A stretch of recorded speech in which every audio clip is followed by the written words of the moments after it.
Everybody, let's Let's go. go. Come on, let's get to it. I know that we can do it. Okay. So, you awaken in the dungeons of the Queen of Hearts castle. Your weapons are gone. You're down to your bare kind of clothes, no armor, nothing like that, and it's all been taken from you as you await trial for getting your heads chopped off. There are card guards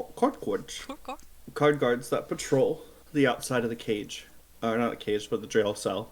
And all the jail cells are kind of like in the shape of hearts. Each doorway kind of is a heart shape. Um, there are locks on the doors, and you are all have your hands bound in iron chain as well as your feet. You can get up and move around. You're not chained to the wall or anything like that. But you five are the only ones that are in this jail cell. You can't see a jail cell across the hall. It's just red brick that extends to the ceiling and more of that black and white checker piece pathway separating in between. There's one card guard who stands guard at your door at all times that you've noticed, and you see that there has been a change every hour since you've been in the dungeon. It's been 4 hours since you held court with the Queen of Hearts, and she said, "Off with your head." So, what do you do?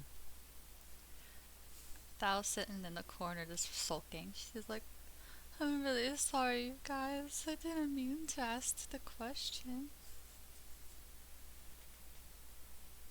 It really Lucan, wasn't your fault, Thal. Sure feels Lucan's like it. just.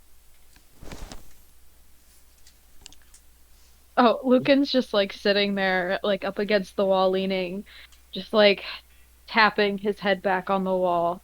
Like, this is unfortunate. He seems really unstable, the queen that is. We can't fault you, Thal. And usually I'm the one who asks a bunch of questions, so it could have been me, not you. It's okay. But we should come up with a plan because I think we're going to have to go to a trial before she decides to cut off our heads. I don't want to be fish food. Can Bailey look at... She'll sit down and look at the cuffs around her ankles and look Mm-hmm. and see if it looks like something she could maybe pick the lock of if she wanted to. It looks like a convoluted lock. Like you don't even see a keyhole inside of the actual lock itself. It's some weird, twisted Underlandian lock mechanism that almost like a puzzle that you would twist and turn and pull it and bop it to get it to unravel. She'll fiddle with it while they sit there. What do you think that they're shipping? Do you think it's drugs? I'm sure it's drugs, though. Well, that's what the pirates used to ship, and Hook's a pirate, and I don't like pirates. That's Oh. fair. Drugs aren't super evil. They can. I have not taken any myself, but ones of the tribes, they had a very good time. I don't see how that could be some evil plan.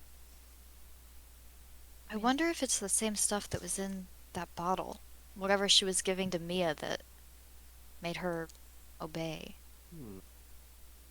There was some sort of shipping order on the desk there, but I don't remember really being able to make sense of it. Was it Hook's? Are you or... talking about when you went with Evelyn? Yeah, it's when I was in Hell Hall. Remember I came back with that bottle and it was mysteriously empty? Oh, yes, yes. She was giving them something to keep them under control. Or at least she was giving it to Mia. I don't know. It's just a guess. I think it's a good guess. That sounds evil enough for them to be all very secretive. Well, if that's the case, then we need to make sure that we don't ingest anything that they give us, just in case they try to control us. It's a good thought. She's just gonna whisper, "Do you think I can charm the card guard?" Speaking of charming.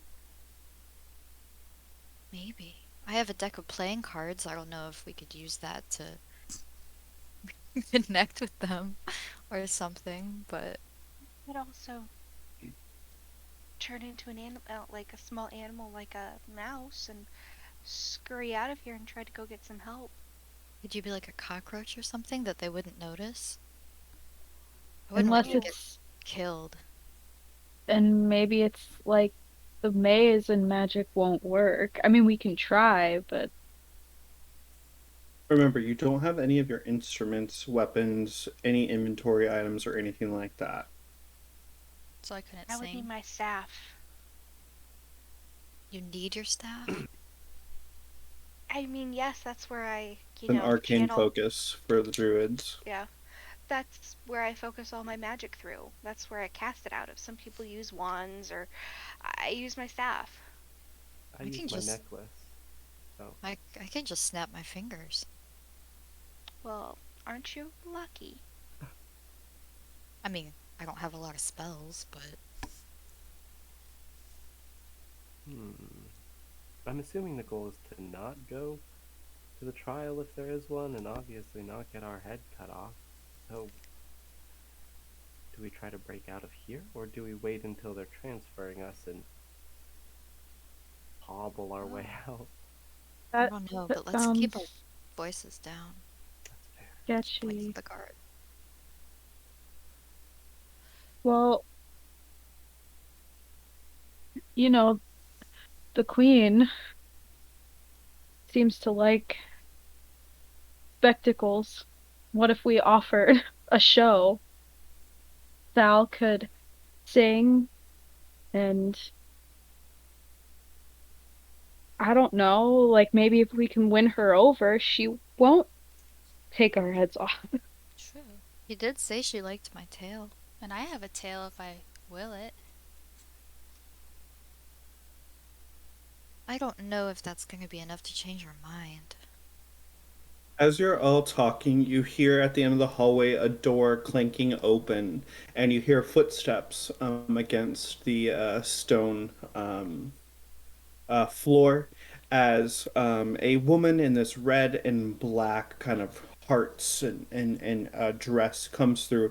She's wearing kind of like not necessarily a pirate hat, but just a very ornate looking kind of brimmed hat that covers one of her eyes, and her hair is all pulled back in a tight ponytail, this blonde hair. The card guard that's at your door, he kind of like stands up real straight and holds onto his spear, and he goes, "Ah, Marianne, what can I do you for?" And Marianne, she says, "I am here to take the prisoners upstairs so that the Queen can talk to them before the trial." And the card guard says, "Yes, absolutely." And he turns and on the lock, you see him mess with the puzzle, turning different knobs and buttons and switching over things as the door releases, and Marianne says, "Thank you, sir. If you don't mind, you'll need it upstairs." And the card guard says, "Absolutely, General."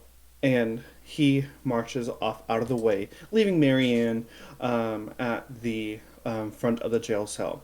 And she says, "All right, prisoners, are you all okay?" About as okay as you can be, I guess. More or less. Marianne lifts her hat up, and you see it's Alice. She goes, "Shh, it's me, actually, Alice. Thank God somebody came to rescue us.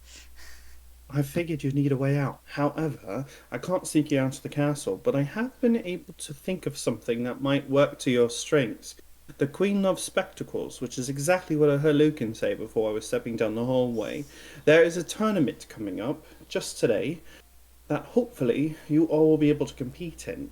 There's going to be rounds of croquet. You're going to be not cocaine, croquet. Oh boy. A tea making contest, and the biggest one of them all, a spectacle of fighting superiors. There is another champion who's going to be coming. I can't quite remember his name, but Alice is also going to be here. But shh, no one can know that I'm Alice. Okay, so what's my name? Marianne. Marianne. Mary Ann. Exactly. They all think that I'm the general. It's kind of part of Fairy Godmother's glamour spell. But it's only going to work for a little bit longer. That's why I was preparing myself to become the champion. That's why I was fighting the Jabberwocky. But anyways, now all look sad, you poor pivotal faces, and we'll head upstairs to the Queen's courtroom so that she can discuss our matters, okay? Okay. So Mary Ann, she leads you up, out of the jail cell, and you head up staircases, and that twist and turn, and some staircases look like they're upside down that you travel, and it looks like the ceiling is actually the floor, and the floor is actually the ceiling. Before eventually you come across the Queen's kind of uh court, basically, where you see two sides of the jury. They're just super tall, and a mix of like animals and people are all like in hushed tones, like looking down at you as you see the Queen of Hearts at the end of the court place, where she's on this high pedestal up in the air, where banners of the Queen of Hearts rain down on the other sides. Here you see the White Rabbit sitting on one of the pedestals to her left hand side, and also you see card guards just lining the entirety of the court. As you make your way down, you eventually stop behind Mary Ann, and she steps forward. And the Queen of Hearts, she says, "And what are you doing?"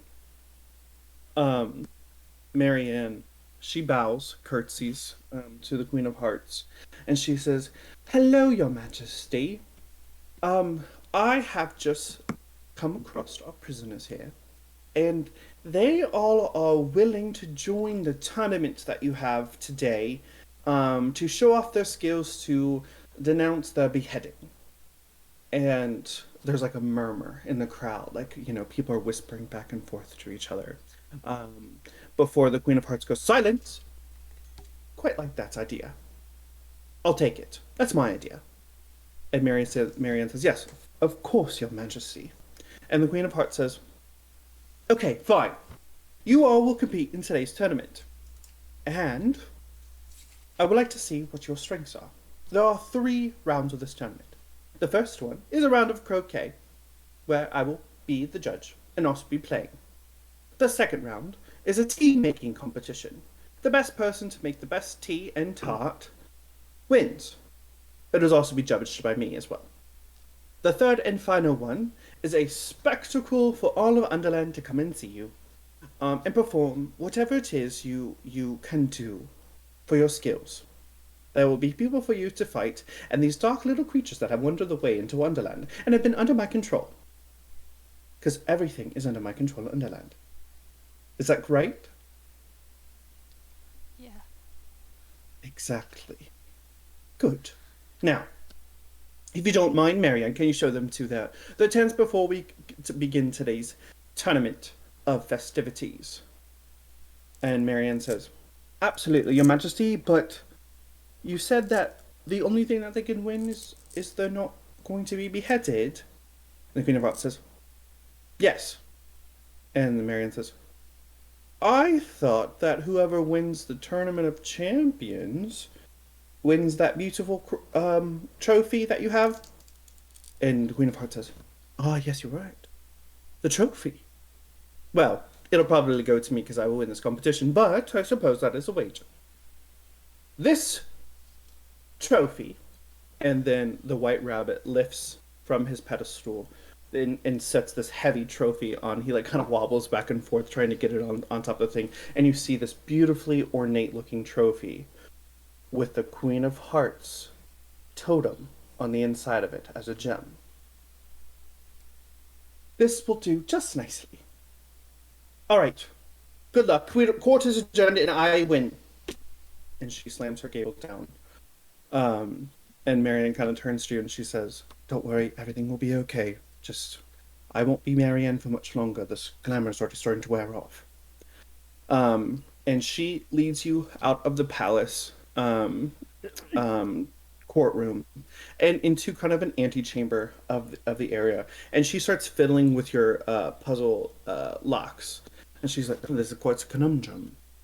If I switch this place here and the queen goes there, then you twit and you hear a lock click, and all of your chains are released from your hands and feet. This antechamber also has what you see these like outfits, these Underlandian outfits that you all put on can wear. Marianne says, "You'll put these on, and don't worry, you'll have your choice of weapon. Once you get back, I will try to figure out where your stuff is hidden and bring it to you at the end of today's tournament. And once we actually get out of the Queen's Palace, do you have any questions before I leave you? Because there will not be time for anything else. I will not see you again until after the ceremony." Yes, Meryl. Is the fighting part to the death, or is it just until somebody like doesn't fight anymore? Well, let's just say there can only be one winner, but hopefully maybe you can fake it. I don't know. It's actually been a quite long time since there's been a tournament here at the palace. Oh. I try to stay my as far away as I can from the Queen of Hearts. I see why. Bailey, you had something as well. Yeah, just one small question. How do you play croquet? Okay, it's actually quite easy. All you need to do is take your flamingo and knock the hedgehog in through one of the loops that you would say of what the cod gods make. As long as you get your hedgehog through them, you'll be okay. The more you get through, the more points you win. The only thing is the cod gods move and in favor of the Queen of Hearts. So as long as you find a way to outwit her, you should be okay. Now the thing is, you're all a part of the same team, so hopefully they will count you all as one single person. But this does mean each of you will have to participate, not as individuals in each competition. So you'll need to decide who plays in what. Does that make sense? Everything except the flamingo part. They're quite docile when you just give them a ring. I feel Oh, that's boy. not very humane. Nothing's quite humane in Underland. Okay. It's a little different from the cricket or croquet I've seen in Loxton. Welcome to Underland, Bailey. Hmm. And Thal, you had something as well? Right. Where's the pirate? Is he gonna be watching or is he gone? Captain Hook. Yeah. Oh, he's gone to the Queen's Court. Of course, he should be here. Although he spends a lot of his time in the back gardens near the Valley of Dreamshade. Dreamshade? Dreamshade, you've heard of it? No. Well, when you infuse it in tea, it makes you quite sleepy and drowsy. Gives you vivid dreams. Could we use that in the tea making competition? It's possible, but the Queen has a very faint nose for that. If she smells it in the tea, she's not going to drink it. Dreamshade only grows here in Underland. It actually can't grow anywhere else. Trust me. Hatter once tried to get me to make some in Everas, and Eliot, I talked to him about it, and he said, "Oh, yep, that's not going to work." I disobeyed. I planted it anyways, and unfortunately, it didn't grow. As easy as that. This didn't I grow. do miss him. Yeah. I thought it would, but it didn't. Why? Which means it couldn't, but possibly it could under the right conditions. Let's just say I've never seen it grow outside of Underland. Right. Okay. So, do you by chance know an ingredient that's strong enough to cover up the taste of Dreamshade? Anybody, actually? I don't know anything about plants. I don't feel like we should try to. We're trying to win this. We're not trying to Poison knock the the queen. queen out. I agree, but just putting this out there, if the queen is participating and she's judging, is there any chance of us winning? Is it even a Um, possibility that she would let us win? It's possible, but the Queen of Hearts ruling is number one in this world. Hopefully, with enough evidence and evidentiary support to support your case, The Queen of Hearts will understand. See, I was once on trial when I was about 7 or 8 years old when I first tripped to Underland, and she thought I'd stole her tart, when actually it was one of her little gods that looked like frogs. I mean, he had tart all over his face, but she still blamed me. Eventually, I supported my case by showing that, hey, he has jelly all and jam all over his face, and she couldn't possibly rule me as the culprit. And unfortunately, he died with his head cut off. Oh, It now resides in the moat outside the castle, along with everyone else who's been had their heads cut off. I would like to keep my head. But the only one that's ever seen lost their head was Cheshire Cat. He has ability to do so. I wonder what that cat is. Everywhere. You're right. So- Yes. 3 events, 1 person per event from our team. You could team up, so if for the first one you want to do tea and tarts with 2 people, that's fine. The second one or croquette, you want to have 2 people on your team, and 1 person for the tourney, you absolutely can do that. Or you can do 1, 3, 1. It just, as long as everyone has showcased the talents. Okay, I guess we'll get to discussing who wants to be in what. Perfect. I do have to go. Once you're ready, you want to head out to the gardens where the first match of croquet will be. Just so you know, you'll need to wear one of these outfits. It doesn't matter which one, whatever you prefer, but it is important that you wear them, because if you don't, well, you might be deducted points and you're off with your head. Yeah, okay. Okay, we'll play by her rules. One last thing. If the event comes down to it, where there is no possible way out, eat this. And she pulls out a cookie that says "Eat me" on it. And she breaks it up into 5 individual pieces. And she gives you each of them. I can't remember if that will make you grow tall or shrink. But use that as a last resort. Understood? Understood. Yes. Yes. The thing is also to understand is it only will work in Underland. So if you try to eat it when you go to Everas, it'll just be a biscuit for you. All right. All right. Good luck, champions. Good luck to Thank you, too. Marianne. Thank you. All right. And she turns on her heels and she fixes her hat. And she marches really weirdly out of the door and back out into the castle, leaving you guys in this antechamber with benches and there's some swords that hang up on the wall, although they're very dull, and things like that. There are some staves hanging up against the wall. You see portraits of the Queen of Hearts all around, champion this year, #1 champion this year. You see that she's the champion of the tournaments for every single game. And then there's finally one blank portrait at the end of the hall, which goes out into the gardens. And there's also outfits for each for whatever you want to wear. There's some leather armor ones. There's some dresses. There's some skirts. There's some vests. There's some trousers. There's pretty much anything you could want. Not a grandiose scale, but enough Underlandian looking for you all to get dressed. Go ahead. Well, who wants to do what? Whose strengths are any of those things? I can make a really good pot of tea. I'll go for the biscuit part. I'm not really good at any of this. Yeah. I probably would. Well, I don't know if I would be very good at croquet, but I could probably manage either of the other 2. I guess Well- if someone can bake better than me, then please, by all means, take it. I have fish fingers. I know how to make seaweed. They taste great. I don't think she would like that. I don't think so either. Okay, so me and Meryl will take over the tea and biscuits, or bakery, whatever that is, and then do we want 1 person for croquet and 2 people for the fight?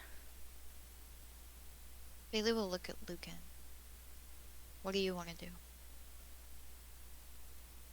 I don't know. I mean, I don't know what the fight is going to look like. I'm sure that infighting, it's probably not a terrible idea to have some help with that, but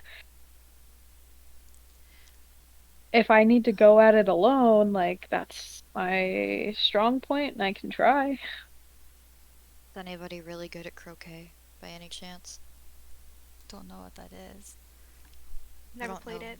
Mm-mm. Neither have I. I don't know what skills you would need. If it's more of a finesse kind of thing, or if it's just strength. Or athletics. Performance. I can play croquet, or I can join you, Um, Lucan. Whatever you're more comfortable with. I can do either too. You can choose who your backup can be. I think you shouldn't go in alone. Have somebody at least there to help if you fall, But- you know. Is croquet a two-person thing? I feel like it's a one-person thing. Okay. I am kind of good with my hands, you guys. So maybe. Oh man, maybe I'll take the croquet, Okay. and Thal can do the biscuit. You don't want me to do biscuits. Hey, I I can could- handle both biscuits and tea. It shouldn't be that hard. I will croquet all you want. Thal Okay. can't cook. I was just making sure if Lucan needed somebody to heal, I could heal him in the I middle won't of the be able to battle. heal you. And also, I'm not at full health. I'm That's a also- really good point. I don't feel super hot. I still am kind of recovering from that fall. So, or else I would say I probably would be able to take whoever they put in the ring. I mean, I hope. I got 3 spell slots, some really cool shit to throw at people, so. She did say that the tournament was full of these dark little things that came to Underland that The Dreamless. she controls. Yes. So if it's anything like what we've gone up in the past, they might not be overwhelmingly powerful unless there's like 100 of them, or she's mushed them all into one big one. Okay. We've fought plenty of them in the past. Mm-hmm. Yeah, Yeah. but one sent me unconscious, Yeah. and I do have to be close to them to hit them. Yeah. You don't have anything you could throw? You can't use like a Uh, ranged weapon? Kind of fight how I do? I have a javelin, but I'm not the most proficient in that. I would rather use my war scythe or something. I don't know if you get those back. She might use like, here, pick from my set of things. Yeah, You're there's right, weapons but- here. That's true. There's weapons here to pick from, so maybe you can find something that would suit you. I feel like that we should make the final decision right now and get ready and get out there, because if we're late, Mm-hmm. we could unplease the queen. Should Well, I we- can certainly bake, I would say reasonably well. I mean, I'm not, probably as good at it as some people, but Okay. I could Bailey, also you fight. take baking. Because I am healthy, fit as a horse. So you take Sounds- baking, and then Thal can take croquet, cocaine, and then Evelyn is on tea, and I guess that means Lucan and I. how are your Although- spell slots? How's your health? Spell slots are fine and health is fine, but I don't have my focus. Is there anything you could use as a substitute in the meantime? A I twig? mean, I've never tried. I could try to like pray real hard. Might be able to Battle use one strategy. of the wands that they have here. I know it won't be the same. Yeah, if there's yeah, I'll make that work. If there is something I could use, yeah.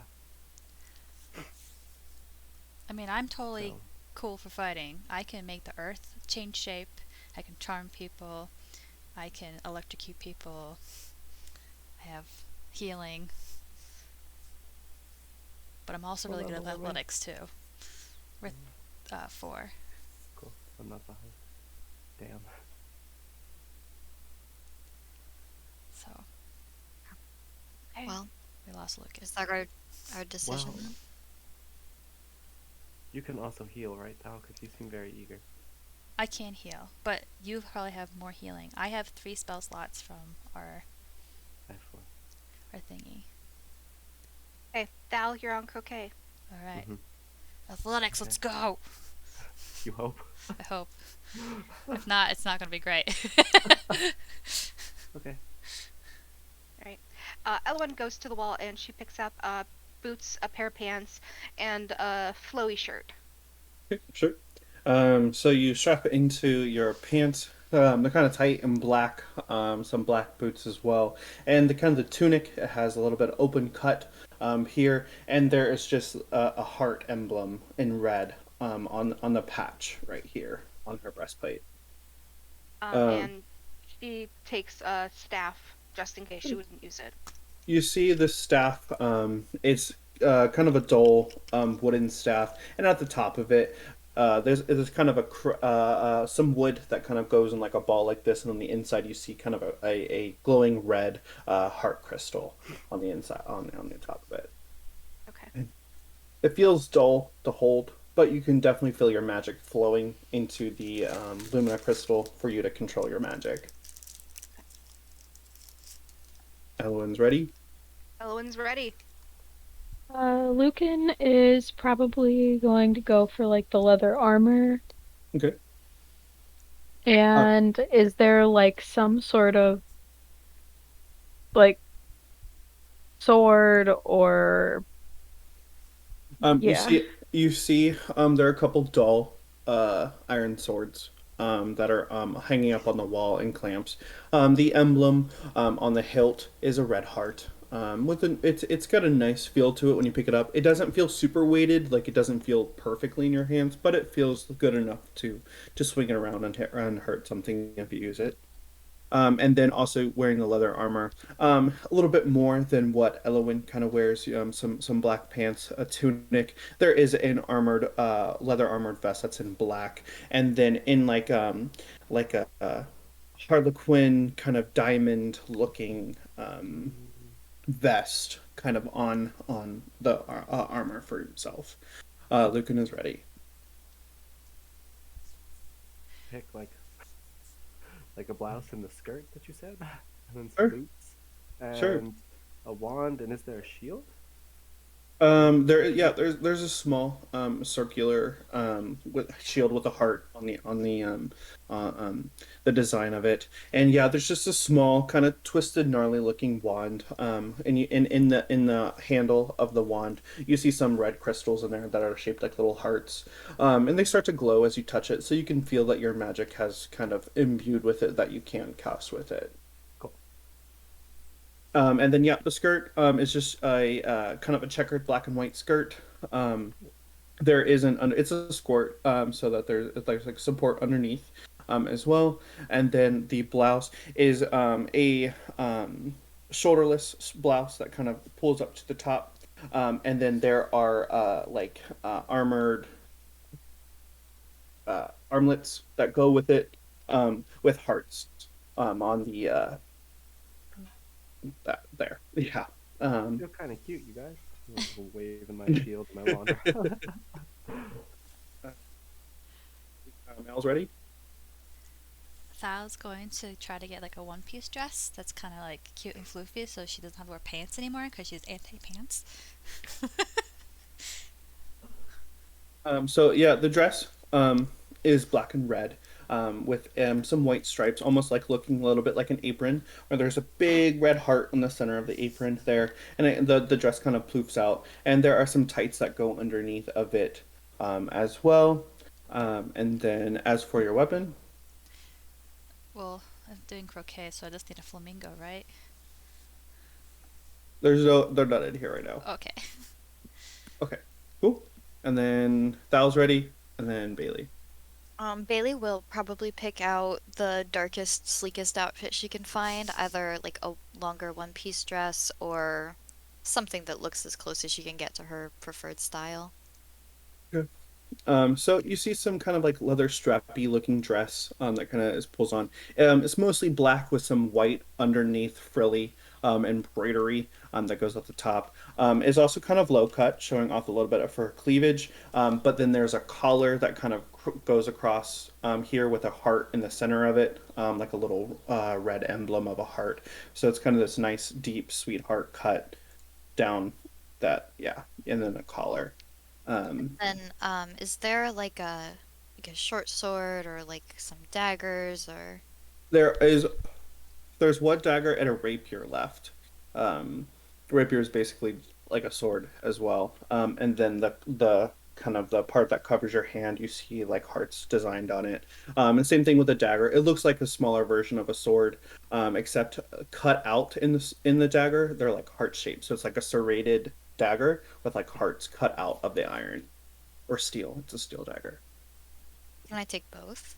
Yeah, She'll take both. sure. Meryl's ready. Alrighty. What's up next? All right, I guess we head out. go Yeah. to the Whatever's gardens. first. Okay, is there access to the Dreamshade garden from where we're at? Like, No. fuck. Okay. So you head out into the gardens of the castle itself, and it's this beautifully, there's rose bushes that are red. Um, it's some draperies and banners of the Queen of Hearts emblem, and you see her court kind of all milling around. There's frog people, rabbit people, different types of animals, and strange creatures that just you're not normally used to in Everas, as they're all in their kind of finest looking, dapper outfits. You see some card guards lining up around as the Queen of Hearts is holding onto her flamingo croquet. She's kind of like has it in her hand as it's using as a pace as she's waiting for everyone else to enter. And the white rabbit pulls out his horn and he and as you all step forward to start the games. The Queen of Hearts she looks at you all and she says, "All right, have you all decided what you're doing?"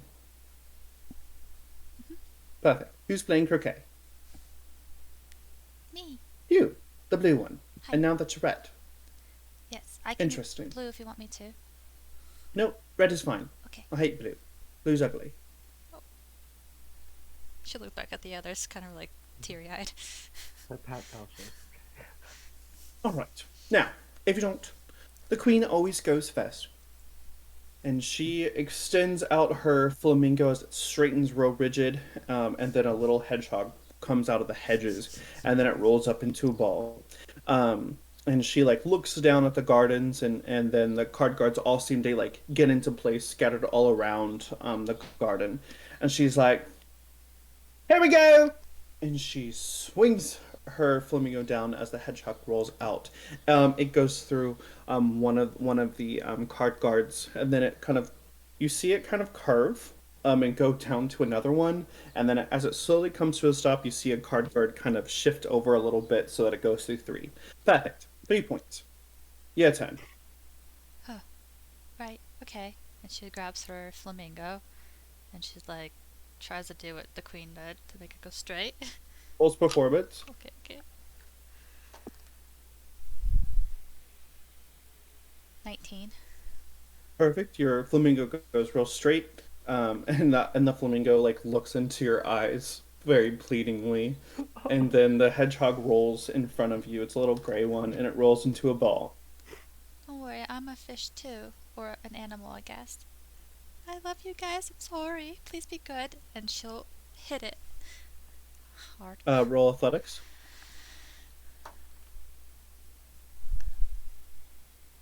15. All right. So you roll.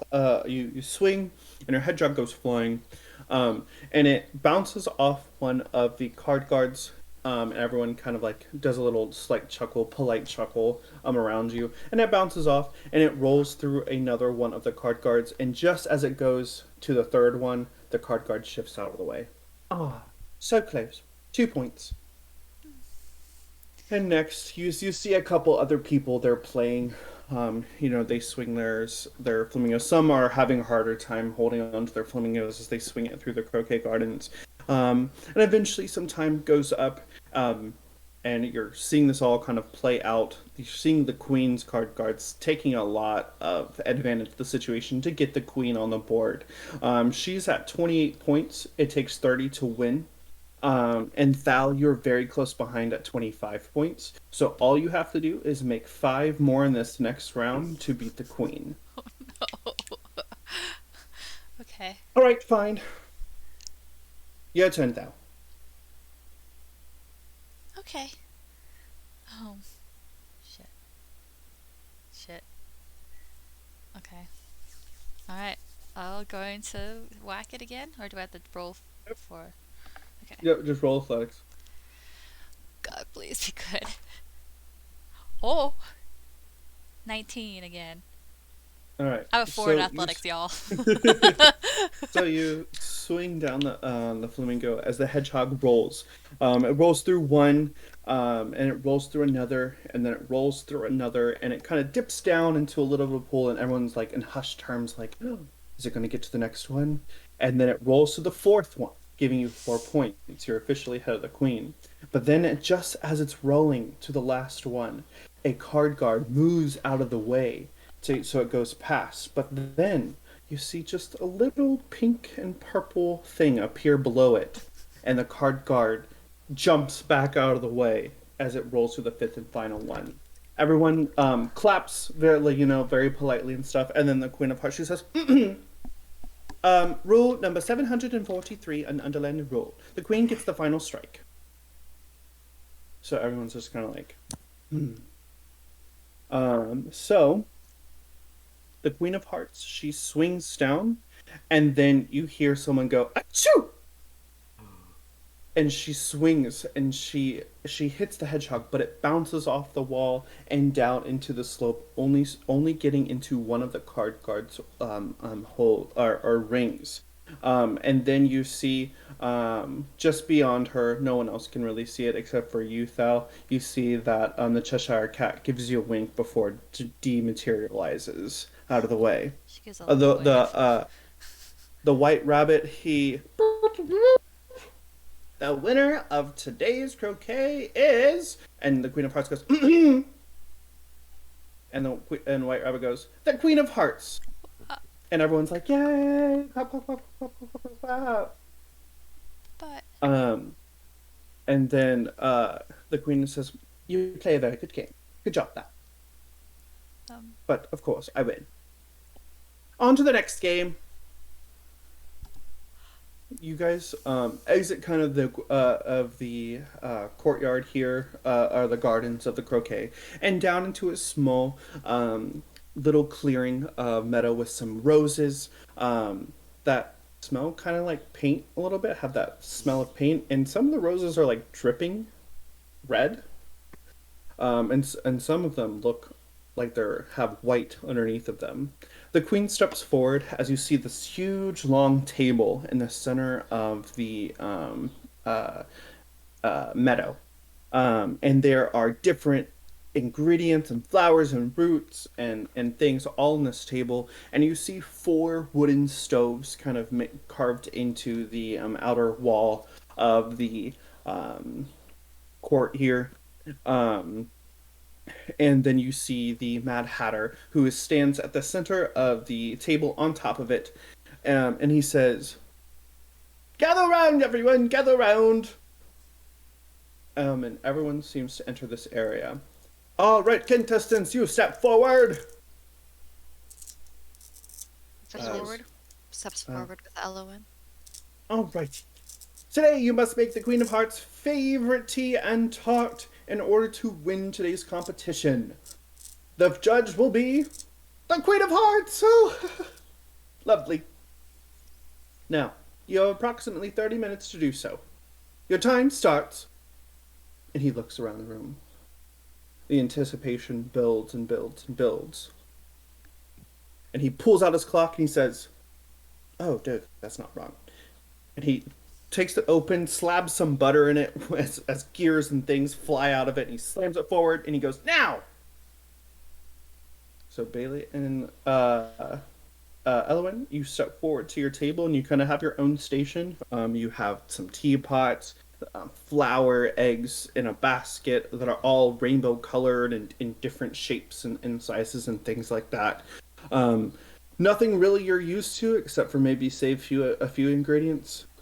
Some flowers is typical and things like that, but everything just seems so different. Okay, you got the tea? Yeah, but I don't know what her favorite tea is. Do you know what her favorite tart is? Of course not, but I'm gonna do the best I can. Okay, I think that's a good idea. Looking around, I think she might like roses. I might make her a nice rose tea. Very That's a, floral, maybe some honey in it. that's a really good idea. I'm gonna look to see if there's any fruit or anything that might be like a strawberry or a cherry. I'm gonna try to make her something that is red, and I'm gonna shape the cookies like hearts. I love that. Perfect. Well, let's get to work. Okay. Both of you roll nature checks for me. Nature. Hmm. Okay. Uh, A minus We're gonna do 14. Okay.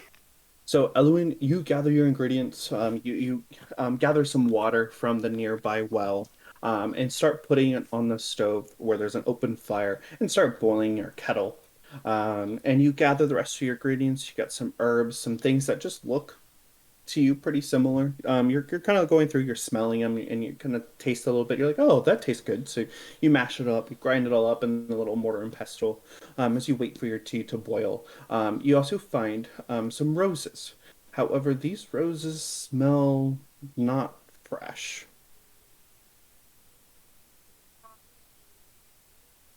They don't smell fresh.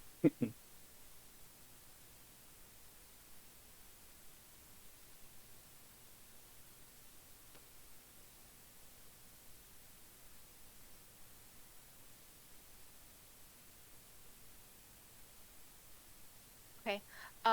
Looking around, she's gonna look at the rose bushes that are surrounding them, and she notices that there's paint on some of them, but she is going to go find a bud that has not bloomed, so it hasn't been painted yet.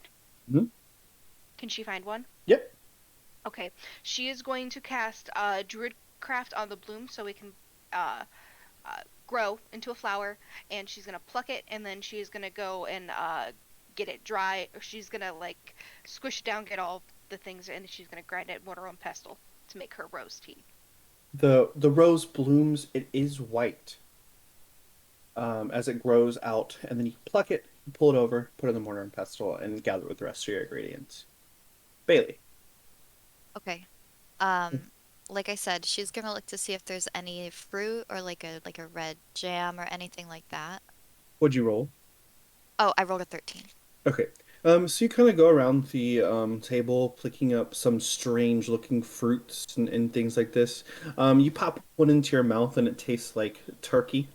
And then you pop some in your mouth. This one tastes like mashed potatoes and gravy. One tastes like jelly beans. Then you find some that taste very familiar, of like cherries and raspberries. Though they are like this kind of fuchsia color with magenta little polka dots inside of them. And you pluck them and pull them over. Anything Okay. else? She will use the good pink fruits to make like a jam or something, Yeah. and she'll make with a recipe that she used to use with Mia.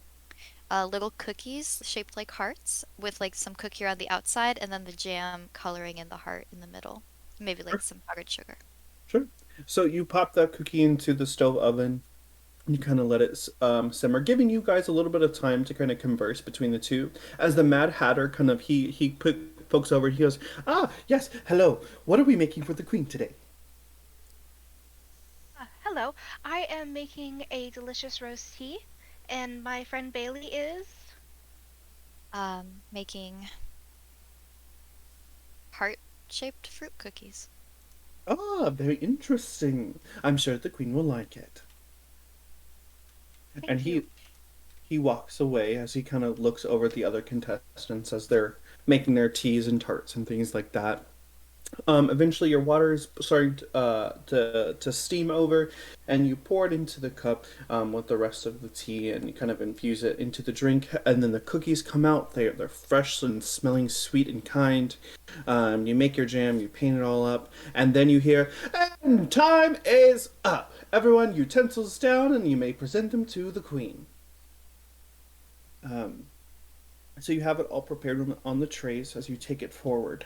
Um, although, is it Bailey or Ellen that's carrying the tray? Bailey, you go to it. She likes you more. Sure, no problem. She'll carry the tray over to the queen. Can you roll a dexterity saving throw for me? Ooh. Uh-oh. Yeah. Oh, okay. We should be alright. 19. Okay. So out from underneath the table, you see a foot come out to try to trip you from going to the queen. But expertly and dexterously, you maneuver your way out of the way of the tripping foot and place your tray on the table. Everyone else seems to do so, and she comes down the line, tasting those, and she's adequate. Oh, this tastes awful. She bites into another tart, and she's like, "Ooh, that's quite tasty." And then the next one down, and she just keep kind of goes and goes and goes until finally she comes to your table. She goes, "Ah, Bailey, my once favorite. What did you make for me?" These are heart-shaped cookies, and Evelyn made a rose tea. Interesting. How did you know hearts were my favorite? Lucky guess. I knew you were good for something. Anyways, she bites into into the tart. She said, this has raspberries in it. Possibly. And tastes like cherries. And she wanders for a moment. She goes, reminds me of my childhood. Me I had a too. horrible childhood. I'm sorry But for that. good. I like them. Let's wash it down with this rose tea. And she takes a sip of it. And she goes, sweet. Reminds me of my sister. I hate my sister. But it's not bad. Better than others. But I think I've decided. Everyone, I would like to announce my favorite tea and tart. And everyone kind of like hushed tones in the garden as you all stand on anticipation. She converses with her court, and then the white rabbit hops up on a little stone pedestal, and the Queen of Hearts' favorite is. There's silence, hushed anticipation as the anticipation grows and grows and grows. Bailey and Evelyn. Aye. And the Queen of Hearts, she steps forward. She says, "Now, of course, this is now my recipe. They didn't make it; it's now mine. Thank you." Absolutely. All right, time for the final round. Everyone gather down to the tournament area in just half an hour.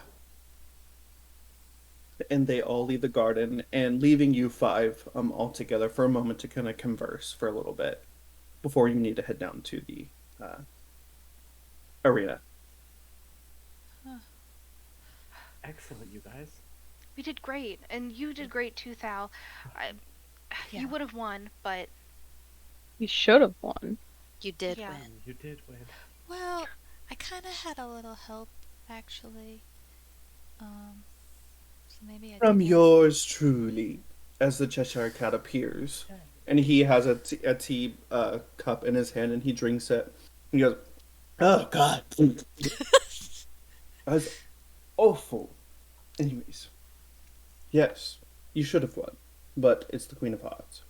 You know how she is. Well, now we do, I guess. Well, good luck in the next tournament, you two. Is there any advice? I was Yeah. just about to say, got any helpful tips? Well, last time I gave out advice, someone very seldom followed it. But I suppose I could help you if you'll listen. The Queen I of will Hearts. try. Queen of Hearts really likes showing off and flair, as I'm sure you all have seen. That is important to remember. The thing is, though, she likes drama. She likes flair. Play her to your strength, and you may just win this tournament. Although, your contender for today's tournament, why, he's traveled a long way to win over the Queen's heart. Rather strapping young lad, I do say so myself. He has a bit of fey inside of him. Strong, agile. He also wears a skirt. To each their own. Interesting. Now, if you don't mind, I have some other little hedgehogs to play with. Ta-ta! And he floats off and disappears. Yeah, he kind of helped me a little bit. So, So, am I supposed to like kill this strong guy, or are we just like having like a duel? Nobody's gonna die. Or is it like who can kill the most of the little things? Oh yeah, I forgot about that. Yeah, Well, okay. Alice did say that there should only be one victor. Hmm. we need to So, play Yeah. dead. I mean, if I know anything about the Queen of Hearts, I imagine you probably have to kill the guy. So I think that I'm gonna have to kill what we are assuming are the Dreamless, Hmm. but the other guy is also competing. But just because he's strong does not mean that we can't make the battle with the Dreamless more dramatic, Meryl and I. Okay, wait. If there's only one victor and there's two of us entering on a team, do we count as one person? I think we count as one person. Okay. If you have to kill me, No. we'll make it dramatic, but I hope we count as one person. No, I would not. Aren't I supposed to like protect you or something like that? Like I don't It's think gonna be a that give and take sort of deal. Yeah, I'll stand okay. behind you for sure, but you know, Well, what I'm thinking is I might like fall down on purpose a couple times, make it look dramatic, do some jumping around, pretend to. That's what I'm kind of thinking. I don't know if you kind of want to like you hop on go in that this boat. Like tense if phase when you fight, and your veins pop out of your head and you're all so do that too. Good. I mean I can try. Yeah. Meryl, maybe some extra flair when you're casting spells. Yes, I'll do lots of whoosh and Make things sparkly. Red sparkly. Do you red sparkly? Can you make things red sparkly? What if you like red sparkly with some of the moves he does? I don't know if I can do that, but I can. Uh, yeah, I could do something dramatic. I got some stuff. If anything gets too close to me, I have something I can do too. So, we'll see. Um, in a moment, you start to see little glittering things in the air start to swirl and form as it grows into a bigger glittering cloud, and then eventually, the fairy godmother appears, and she like brushes herself off and like holds Eliot's wand in her hand, and she says, "Ah, my dears, I've finally been able to find you. It's been quite hard. I didn't realize the tournament was going on, but I have something very important to tell you." Yes. "Well, come out, child. It's fine." And from behind the fairy godmother, Talib appears. And she says, "I found him wandering the gardens just earlier, and he said that he knew you, Evelyn." Yes, yes, he does. And she's going to run up to him and give him a big hug. Talib embraces Elowen just as tightly back, and you kind of see like tears well up in his eyes, and he's like, "I finally found you." I am so glad you got out of the maze. And I'm so glad I found you. I thought I could never find you again. I thought you It's were lost forever. Yeah. Well, until you told me to get lost, I found my way out. So the only way I got out was because of you. So thank you. Of course, I would do anything for you, Talib. It's so good to see you.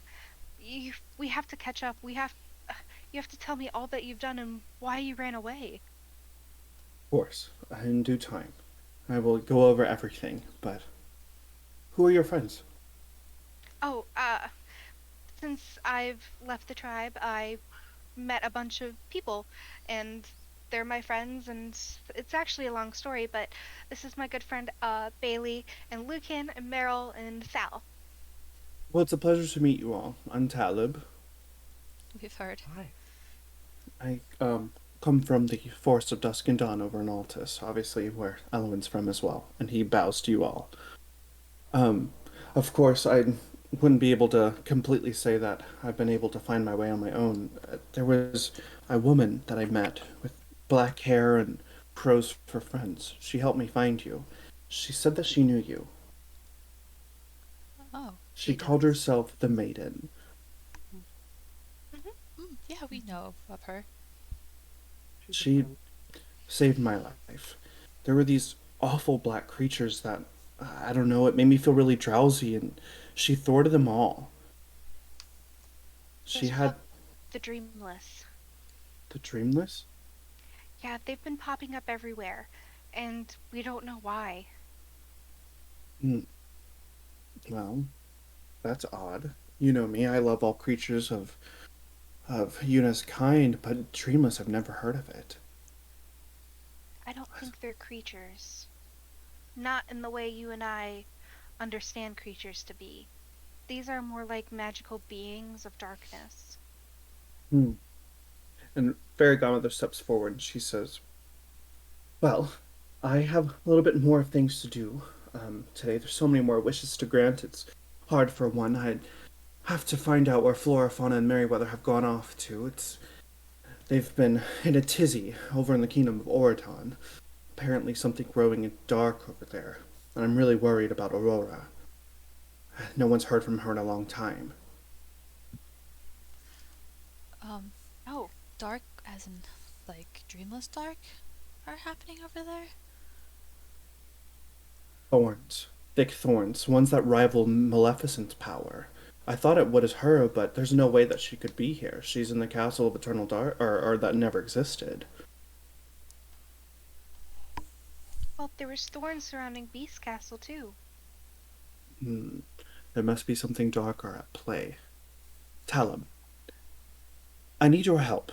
Back at the Hall of Stories. We can do some more research about the streamless creatures that keep appearing in places. What do you say? Will you join me? And Talib looks at Evelyn and he says, "This is okay if I go with her?" Of course. If I Just go, know that if yeah, you go. always need to find me, I'm sure that you will. We're we will always be linked, and Fairy Godmother is a good friend of ours now. Good, good. That's good to see. And Fairy Godmother says, "Don't worry, my dear. I will absolutely send you back to your friends as soon as we're done. I will not hold you captive like some people in this place. Ah, it's awful. Now, where did I put that wand?" And she goes through her robes again, and she said, "Oh, And keep forgetting it's in my hand. Oh, yes, thou. Did you need something?" also, this we've heard about this Dreamshade that they've been growing, and we think it might be in connection to what Corella was using, right, Bailey? I think it's possible. Could you possibly look into that? Absolutely.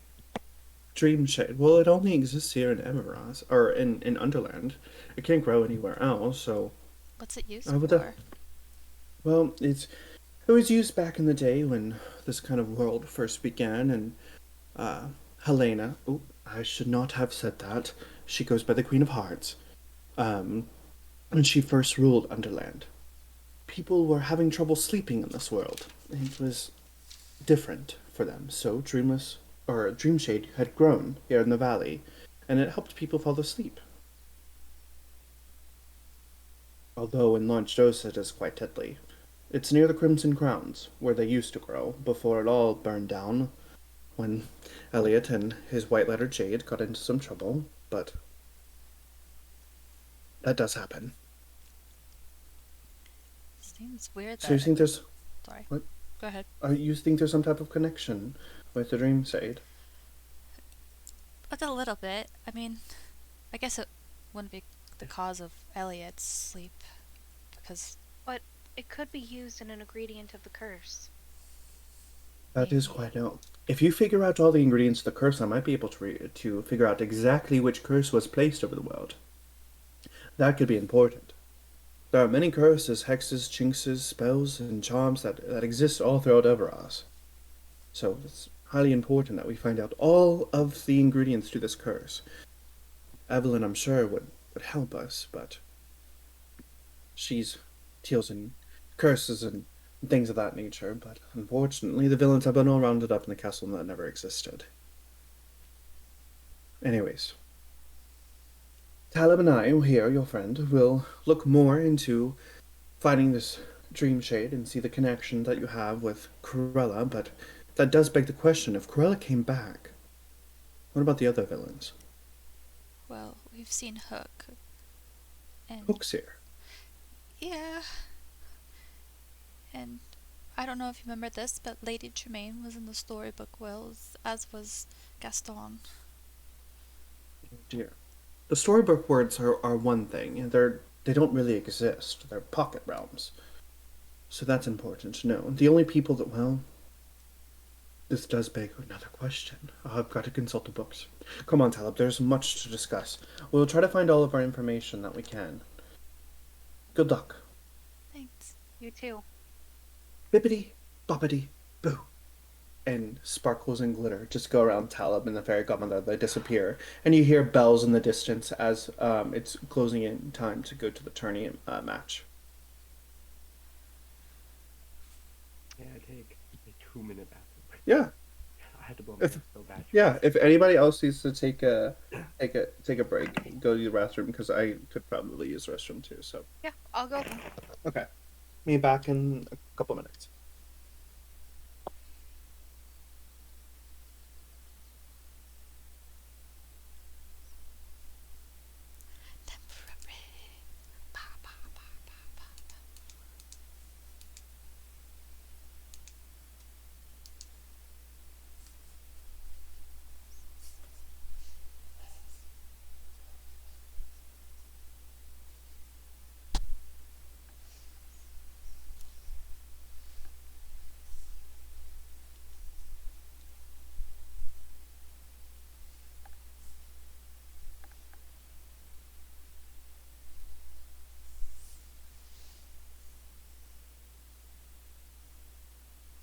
I don't know what to do, YouTube. Just gonna sit here.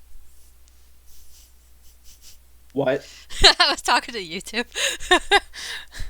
Oh. I was like, I'm dancing. I don't know what else to do, YouTube.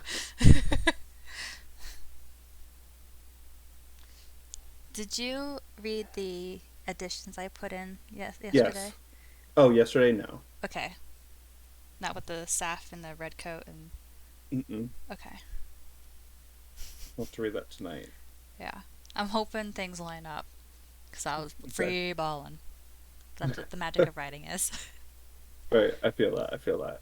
For sure. Yeah. Alright, back to normal. No more rave. You're fine.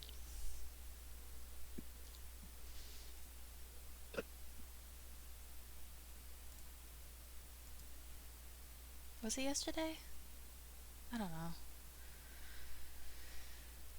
You don't know what? I don't know when I wrote it. Days are bleeding together. I added the music today.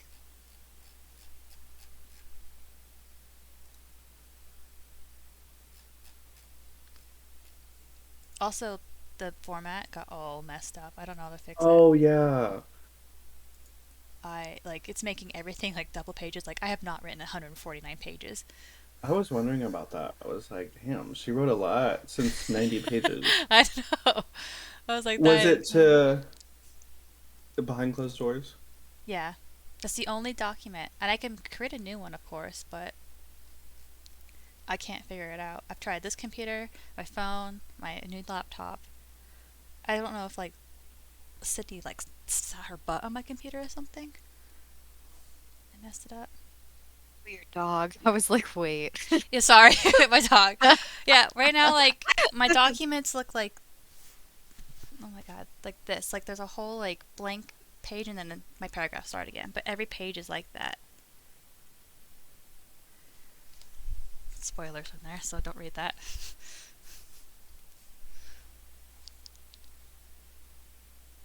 There we go.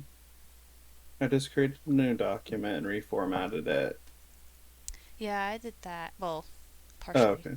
Did that. And the new stuff isn't in there, but your stuff on the new stuff. Yeah, I just copied and pasted it into a new document because, yeah, it wasn't even letting me edit it either.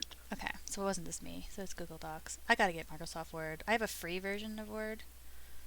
Oh, wait. We could wait till after. It's okay. I don't mean everybody's back now. I feel bad. It's a header. We got to figure out how to fix Well, that header. I tried to. Wait, is it like half the page is blank? Because I've had this problem before. Yeah. Yeah. Actually, the only way that I think if you highlight where that gap is and you go into format. Oh, but you're on Word, not Drive. I'm There on is a way to get docs. rid of it. I'm Oh, you're the- on Docs? Yeah. Okay, so highlight that whole section, like highlight all that big gap, and if you It go doesn't. It won't into, let us. you can't I highlight.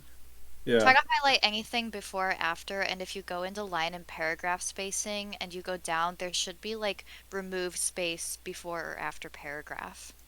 These have add. It's I think somehow the header itself has created a giant gap, Yeah. and yeah, we can't even remove The the header. header at all because it doesn't even show that there's anything to highlight. There's yeah. I So don't know. if you click on the header and go to the blue options drop down and click Yeah, header format, you can modify how many inches it is from the I top. tried that. It doesn't work. Nope. Well, Yeah, time to copy and paste and go to a new document. yeah, that's what I was thinking. Honestly, That's that what I get for sucks. writing about Underland.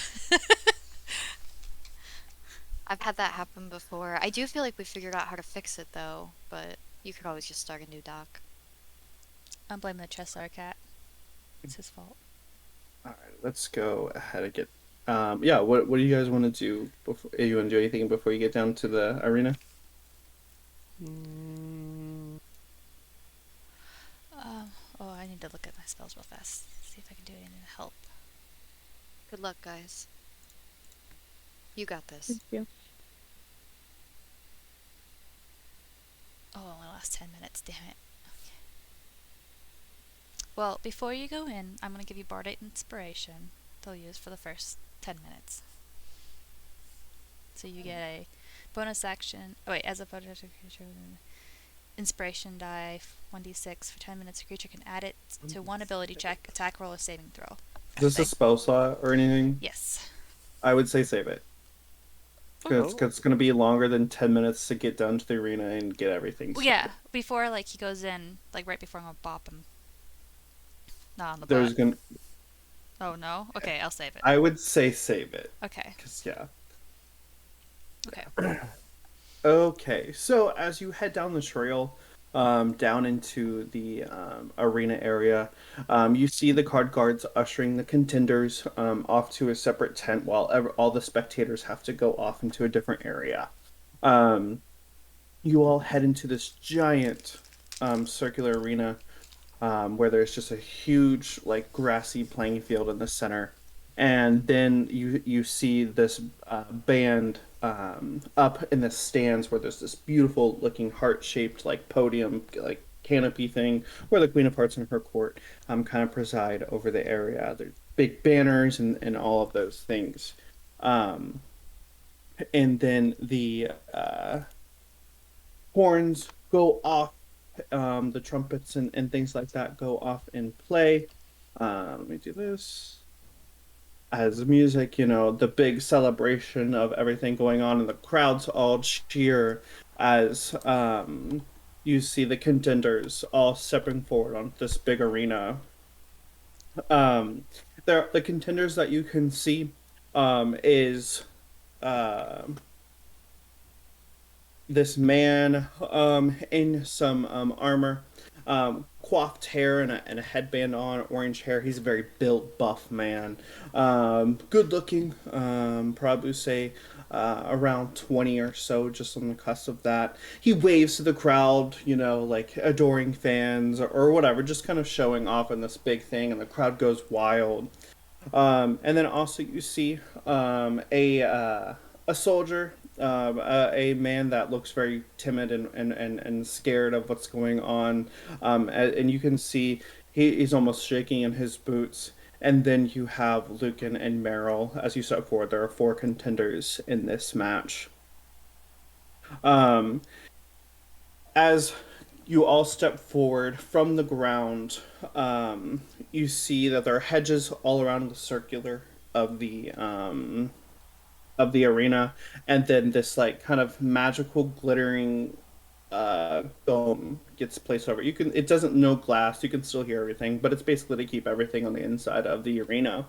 The queen steps forward and she says, "Ladies and gentlemen of Underland and all creatures that reside in her beautiful grace, it is I, the Queen of Hearts, here to preside over the final match of today's tournament.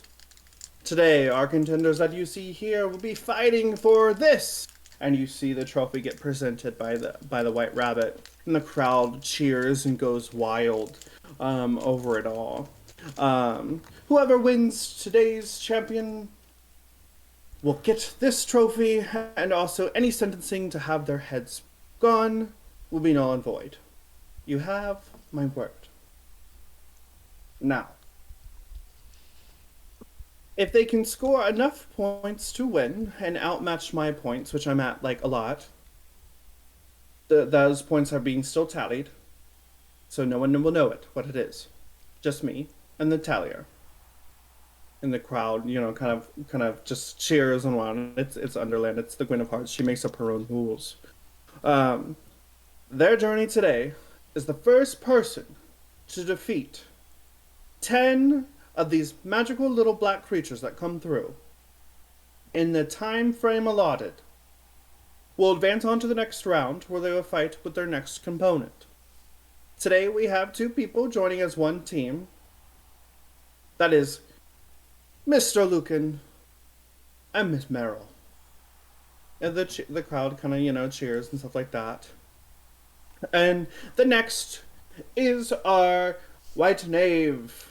And the soldier kind of steps forward that was shaking, and the crowd kind of goes wild, and whatever. And then finally, last but not least, hailing from outside of our realms, coming here to see us and what Underland has, is the one, the only, Hercules!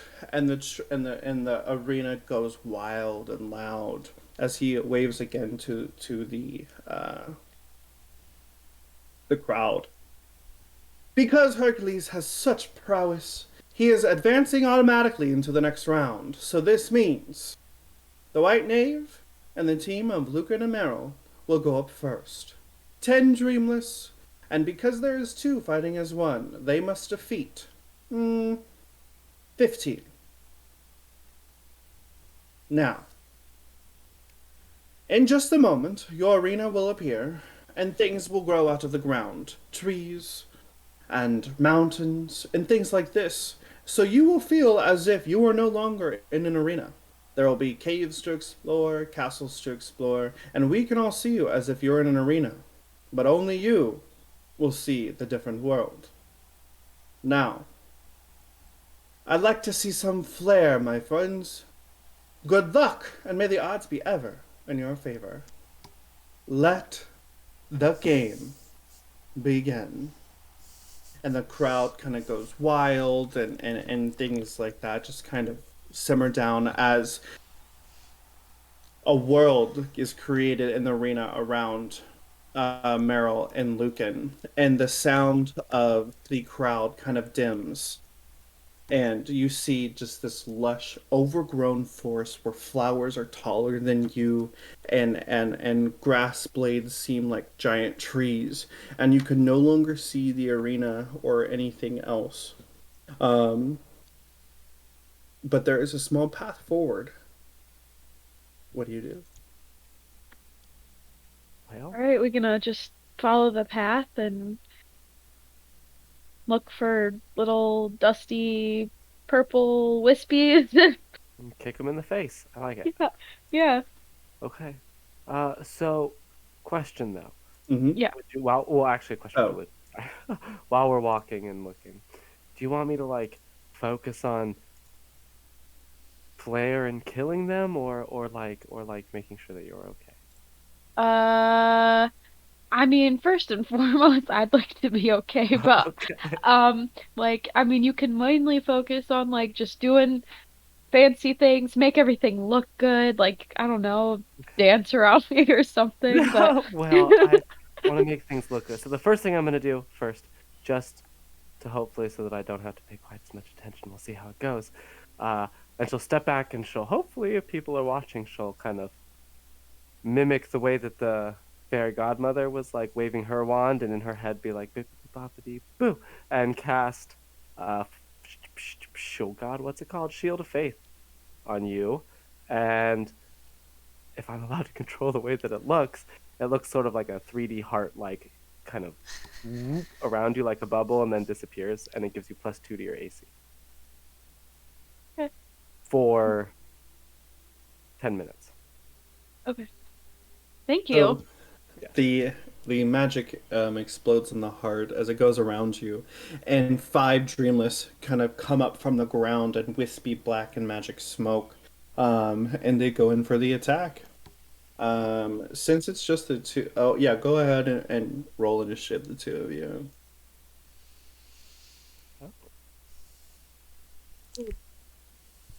That was a 5.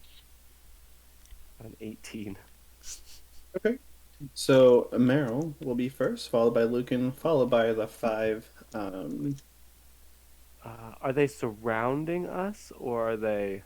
They're off. Not. They have not surrounded you. They're in front of you. Okay. Like, okay, good luck. And I'm gonna run 15 feet in the opposite direction, away from them. And then I'm gonna whip around, and like as I whip, my hair's gonna, and then I'm gonna hold out my wand and Eldritch Blast one of them. And it's gonna, because she seems very easy to please, it's gonna look like a little heart that like comets straight at the things. Red glitter and things. Sure. I have to roll an attack. Yep. Oh, that's not great. I also know this song. 14? Okay. Does it only hit one? Yes, it's only once right now. Okay. That one vanishes off, and the sparkles off. Yep. I crouched down. My shield. I have my turn. Oh, okay. So then Lucan will go after the next one, and he'll pull out the little sword that he got, and kind of like do a little like spin with it, and as he's like coming back, try and hit it. Sure. Okay. So with that flare, go ahead and roll performance, and then the AC. I figured that was gonna be it. So 10. Where's my... Oh, so 10 is my performance. Okay. And then I don't know what the things are for the sword. Yeah, I got you. I rolled a 16.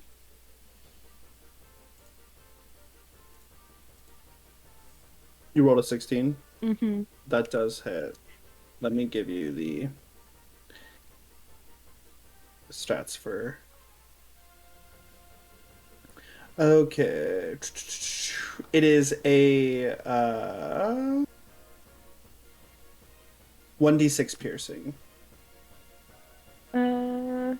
Oh, yes, that does hit, yeah. And is it a martial weapon or a simple weapon because I am proficient? Yes. Okay.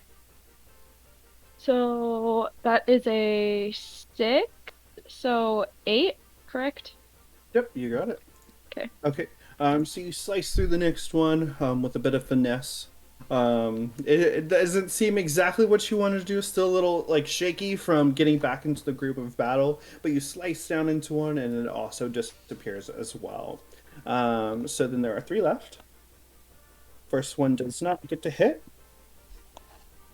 First one definitely doesn't get to hit, and the last one doesn't get to hit. So they all come for you, but you're able to like kind of dodge out of the way and move. Back to Meryl. Oh boy. I was looking for a GIF instead of paying attention. So I'm gonna switch it up, and this time she'll stand up straight, and she'll kind of like focus with the wand in front of her, and then she'll raise it up in the air, and she'll cast Sacred Flame. And like a red glowing flame descends down upon one of them, and it has to, I believe, make a dexterity saving throw, and Okay. beat a 14. So it does beat it. So it does take half damage? Ooh. I believe so. Probably does. It does not say. Okay. It says make a dexterity saving throw or take 1d8 radiant damage. So I don't think it takes anything. Okay, or take the 1d8. So we're going to go ahead and just say that it takes the 1d8. It takes the 1d8. Woo! Are you going after just the next one? Just whatever, yeah. Okay, sure. It's within Okay. 60 feet of me, I guess. Okay. You said it was only 8 damage? Nope. 2. Okay, 2. Okay, so that one is still alive. But there's still 3 left. Back to Lucan. Alright. He is going to skip the one that Meryl hit and like go to the one next to that and raise up the sword and just like slice it down the middle. Okay. That is a 11 Yep, that hits. and for 6 damage. For 6 damage? Okay. Alrighty, so you slice through it. It kind of dematerializes, then like kind of strings back together in a dusty throw, but it looks definitely hurt. Okay. First one does not hit. Second, oh, they got the same exact one. Okay, 16. So this one is the one that just came after Luke, like the one that Lucan hit. And what's your AC? It might not hit. So normally it is 14, but I get +2 because of So Meryl. 16. Okay, so it meets your go, so that does mean that it does hit. So it comes down with, let's see, where's my, I'm missing a dice. Okay, it's okay. It goes for 4 damage. It comes down with its claws and kind of swipes at Lucan.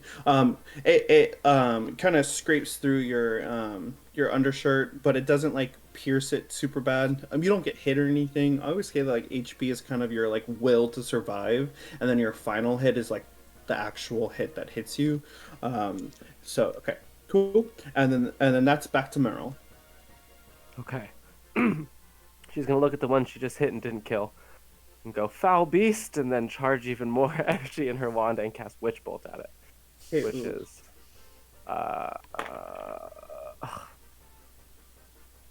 14 to hit. Yep. Okay. I wasn't expecting to use this. It's okay. Witch bolt's one of my That's- favorite spells. It's great. 8 damage. And as Okay. it like shoots out of my wand halfway through, it does a little heart shape and then zips back at it and then hits it in the face. Okay, roll performance. Aw. Any extra flair, yes, is gonna have a performance. My performance is actually not bad. 17. Okay, yep, perfect. So when you come down, you slash through. Yeah, it makes that big heart kind of through, and then it like zips through like Cupid's arrow almost, and disintegrates that one. So 3 are down, 2 to go.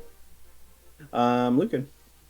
Okay. So he's like, I think he's also like going to do kind of a flare thing too again, since he's like right there. And he's just gonna like kind of do the same thing, but like spin around real quick and Okay.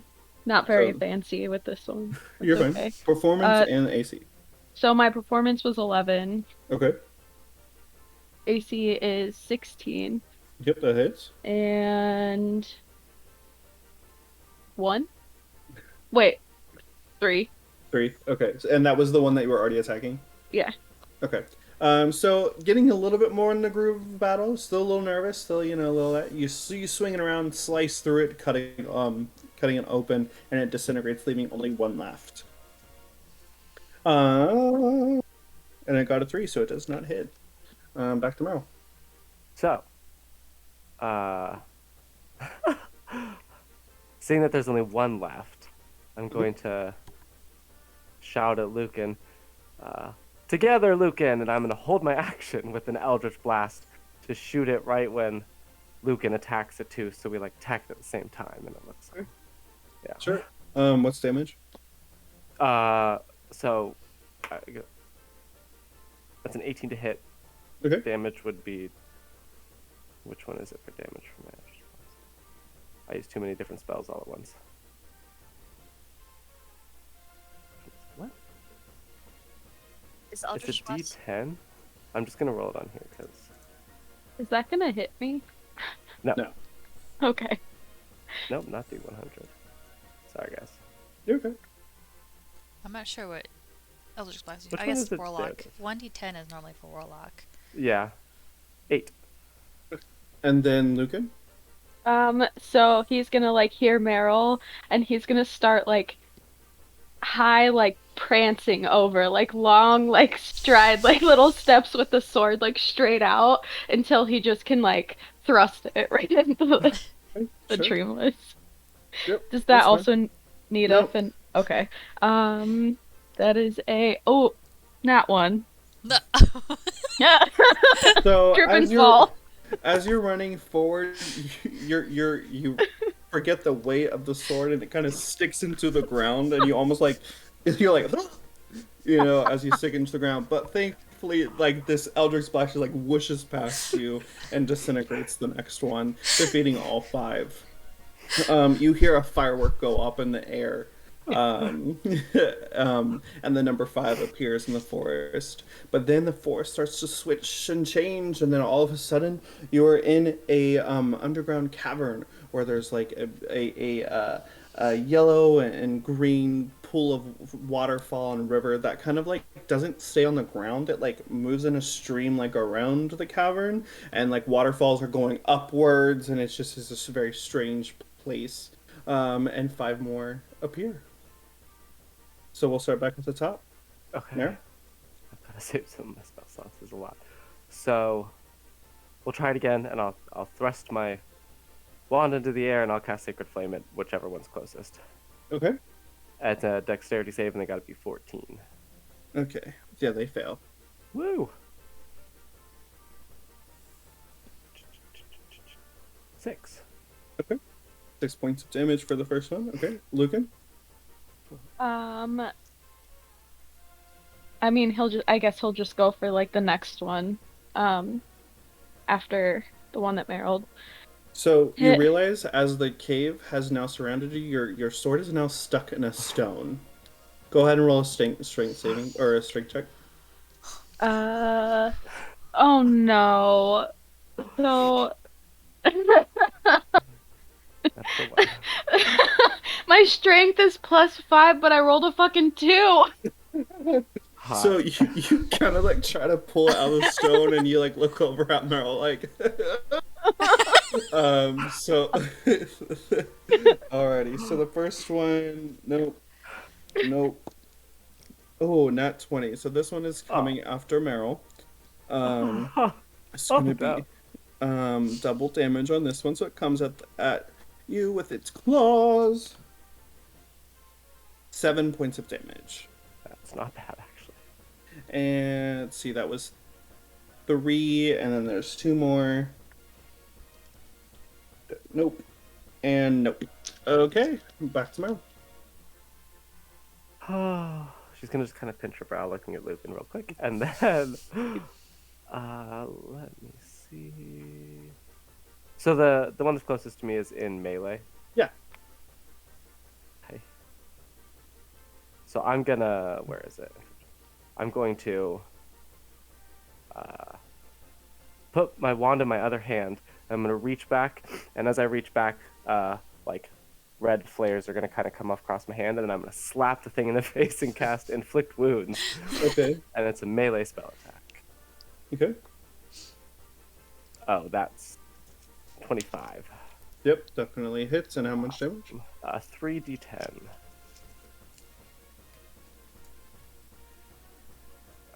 Oh, that's one. I won't even have you roll because it had like 2 points of damage, so there's no way that. Okay, so this one just, as you come down and slap it, it just bursts. It was 19 and points of damage. explodes. Yeah, that's overkill for sure. And then now we're back at Lucan. Okay, so is he able to pick the rock up? Like, let go of the sword and pick the rock up? You would be better at rolling strength for the sword, then throwing that huge boulder out Okay. of the yeah. Okay, so he's gonna give his sword another roll. And that is a 18 plus 5. Perfect. Yep. So you finally brandish it out of the rock, and you can go ahead and attack. 10 Yep. 10 hits. and 11? Or no, 6, 7, 8. Never mind. 8 points of damage. It looked Okay. like a 9. And then No, I you're remembered good. what dice I was rolling. It's all good. So you slice into it and also disintegrates, leaving 3 left. So that would be 1. Okay, so this one comes after Lucan. Hits with 4 points of damage. Back to Meryl. I'll just blast the same one that she just hit. Oh, that's a natural 1. Okay. So the wand in your hand, it like for whatever, it's like almost like the red glowing crystal. It kind of like fades and fizzles, and your spell doesn't go through. God, cheap thing. Right. Lucan. So he's gonna try the prancing thing again. And kind of like prance on over because he finally got his sword out. And go for the... Is it third or fourth one? There are 2 left. Okay, so third one. And that is a... Ooh, nat 20. Double damage. Well, I rolled a 1 and I'm proficient, so that was 3, so 6. 6. Yep, 6 points of damage. So you thrust through that one, and it looks like worse for wear with that guy. So 2 left. They both do not hit. Back at Meryl. I'll just blast. 14 points of damage. Or 14 to hit. Yep. God damn. 1d10. I should just have this queued up. 7 points. Okay, so that's the one that Lucan just hit. Yes. Okay, that one also disintegrates. Leaving 1 left. Lucan? Alright. This is probably not gonna go well, but he's gonna try and do he's gonna like tuck down and try and like do a somersault and like time it so he like perfectly stands up into the... So that will be a performance. I rolled 6 on performance. Okay. Am I still rolling for... Yep, you're still okay. roll AC. 7. No, that does not hit. So you Rightfully go to right. You go to roll in the cavern floor and realize how rocky and that hurts your back, so it doesn't support your roll. Then you kind of like, and then nothing is there to like. And it just like the Dreamless just kind of stares at you, like with its dark purple eyes. Okay, last one. 5. Nope. Back to Lucan or Meryl. So this time we'll do a Toll the Dead, and she'll kind of use the thing like it's a conductor's wand, you know? And then little dinging bells play everywhere, and it has to succeed on a wisdom saving throw. It fails. Has it taken damage yet? No. No, okay. That's fine. 3 points of damage. Okay, sure. All right, Lucan. So he's gonna like climb up onto his knees. Is he close enough though at this point, like he could just like... Yeah. Okay, so he's just gonna like climb up onto his knees and like slash through it. Okay. That is 12. Okay, yep, that hits. Wrong dice. 6. Alrighty.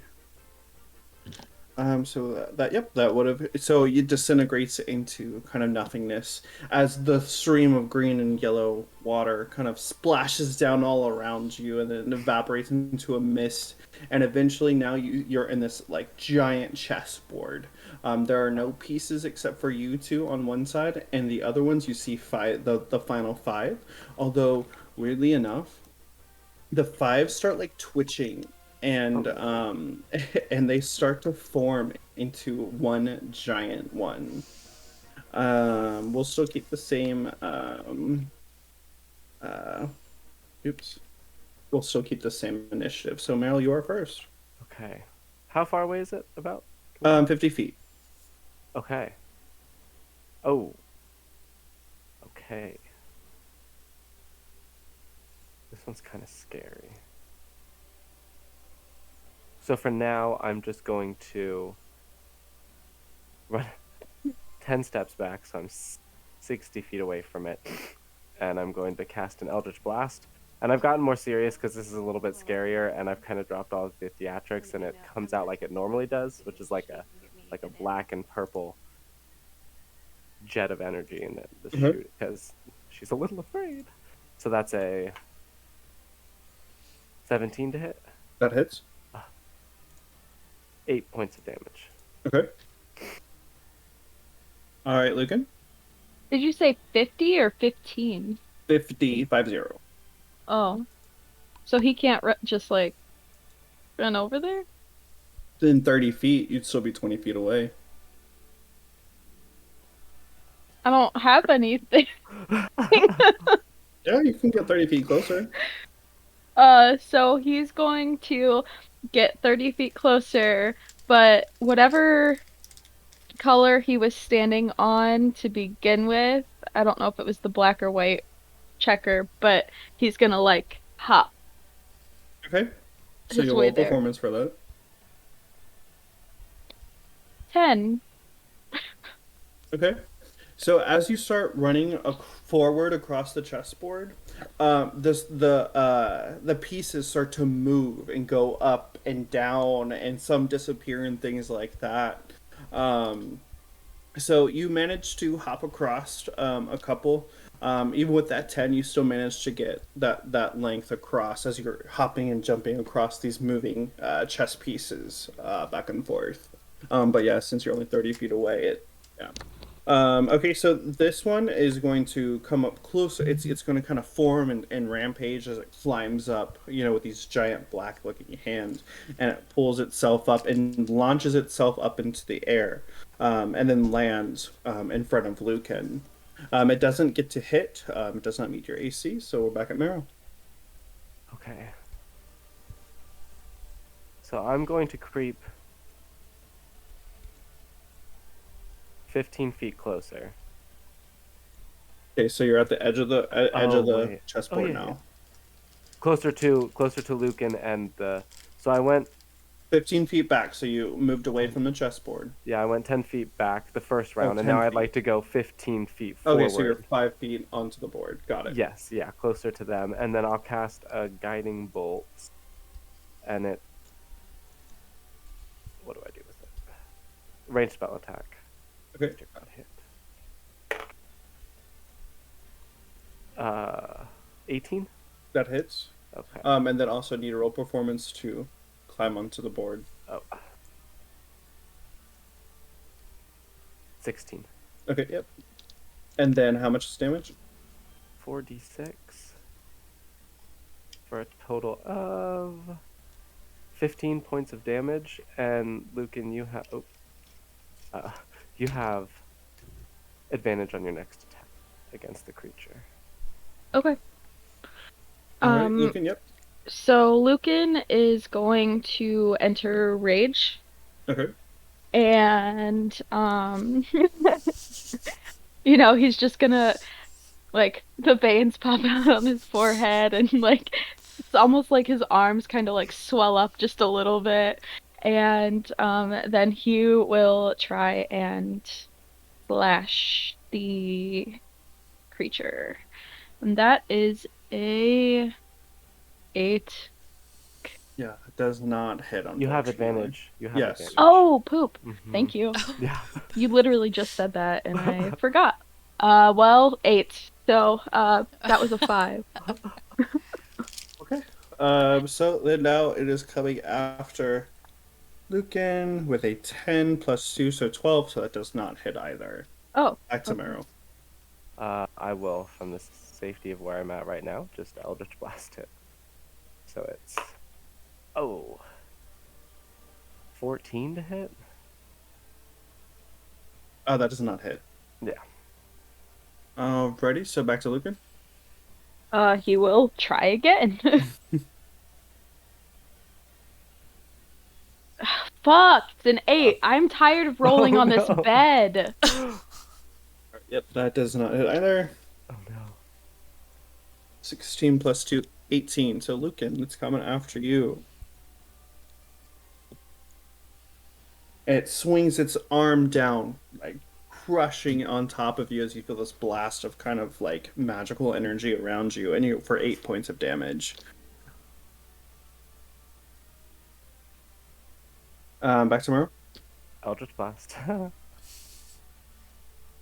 Oh, that's 21.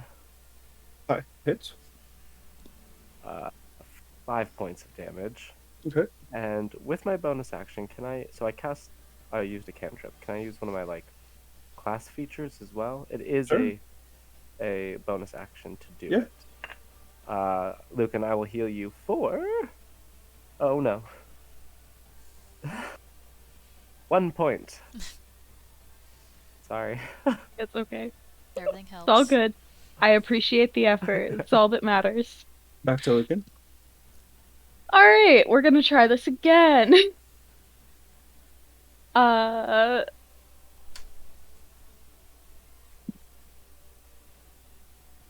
8. Alrighty. 6. No worries. The Dreamless monster does not go for you. It actually launches itself back up again, and it flies over to where Meryl is,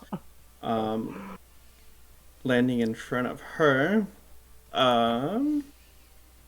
That's movement, and it does not attack yet. So back to Meryl. It is now within 15 feet of you.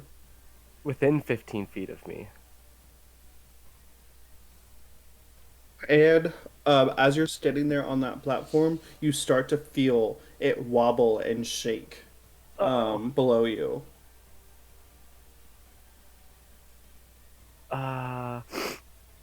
Okay. Sorry, now I'm reading through.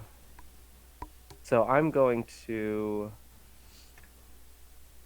God, I'm just going to back up again 10 feet.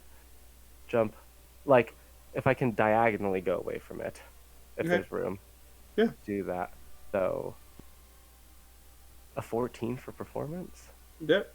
You managed to get 15 feet away. Alright, cool. And then she'll whip around and she'll do a little hair flippy again because she vaguely remembers she's in the tournament. And I'll just blast it. Okay. Oh, yeah, that's over 20. 18, 19, 24. Yep. 5 more points of damage. Okay. All right, Lucan. It is now 30 feet away from you.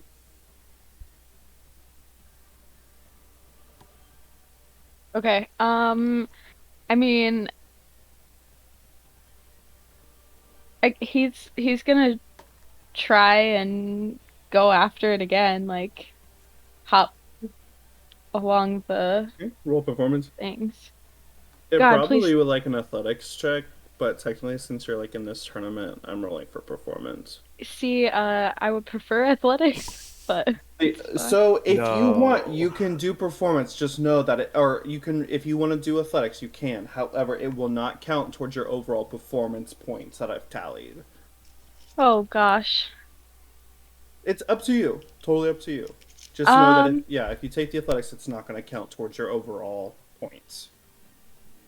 Okay, so can he remember the cookie that he has and is eating it now a good idea?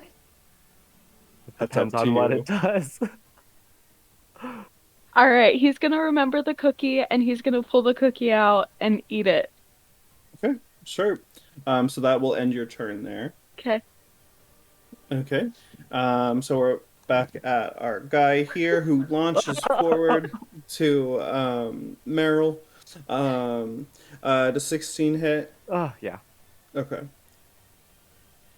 Comes down with your club with only 1 point of damage. Yay! I hold my shield up and. Your shield improves your AC. Oh, what does it improve it by? I think just a regular small shield is +1. Oh, no, but still would have hit me. Okay. I'll still take it. Okay. Okay. Back to Meryl. Okay. Well, it's in range of me now, though, and if Yes. I run. It's within 5 feet. You're in combat. So if you run, you'll get attack of opportunity, right? Yeah.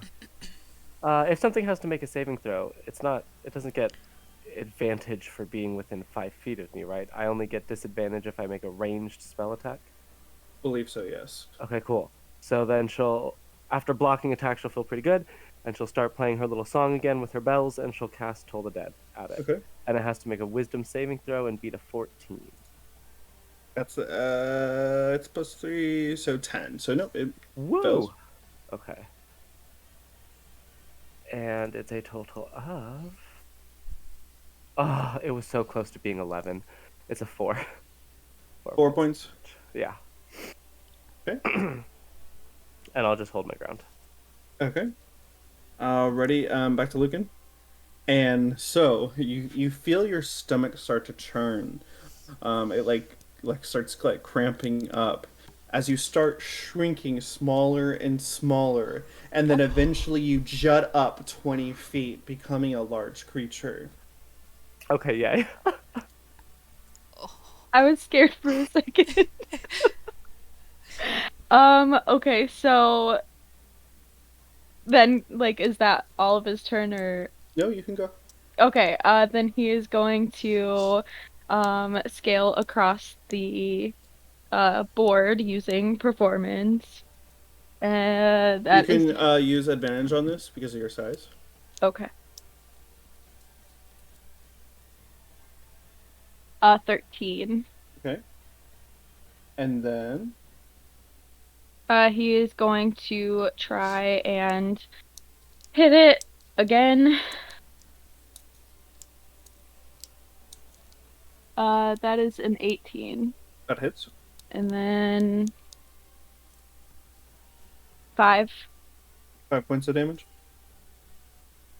Alrighty. So it sees you now as a larger threat now that you're about comparable in sizes.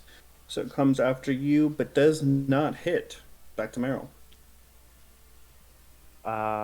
It seemed to work last time because she doesn't want to run away.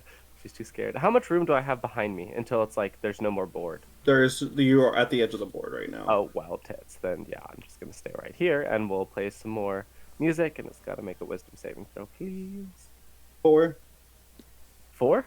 Mm-hmm. Hot. 11 this time, yay. 11 points of damage. Yes, please.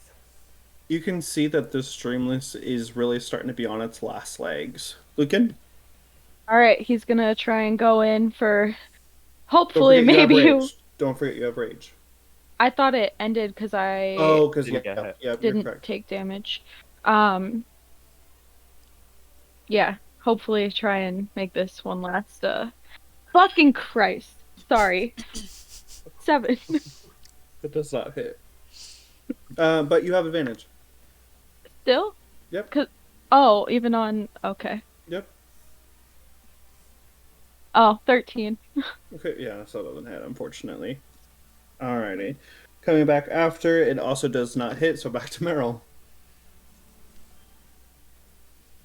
She sees that the bells are working, so she's going to frantically play faster, and they're going to ring faster, and it's going to make another wisdom saving throw, if it would, please.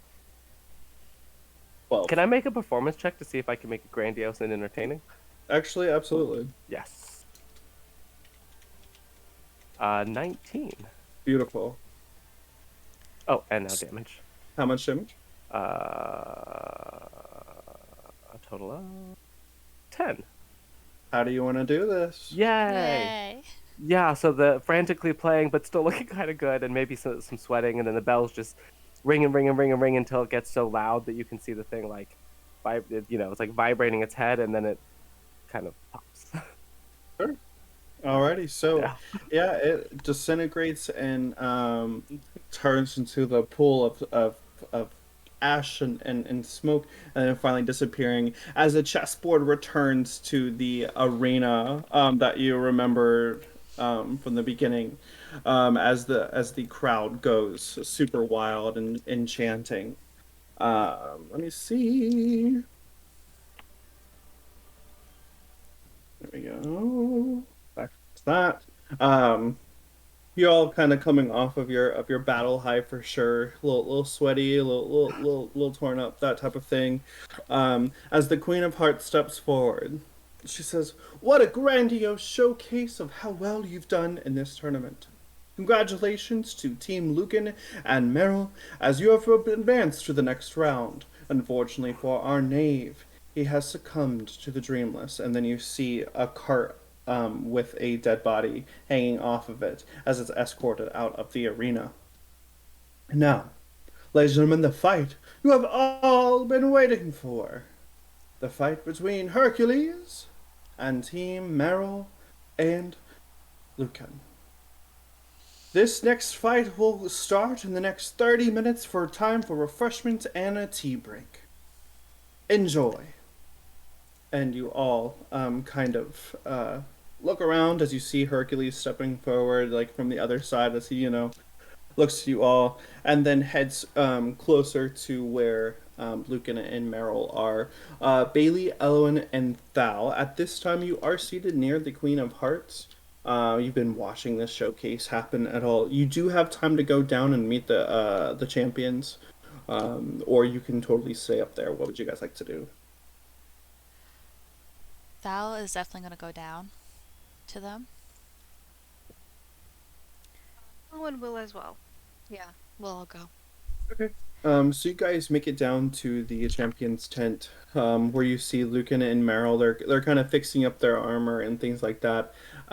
As you see Hercules over in the corner, he's like stretching and like doing one of these things and just getting ready for the next fight.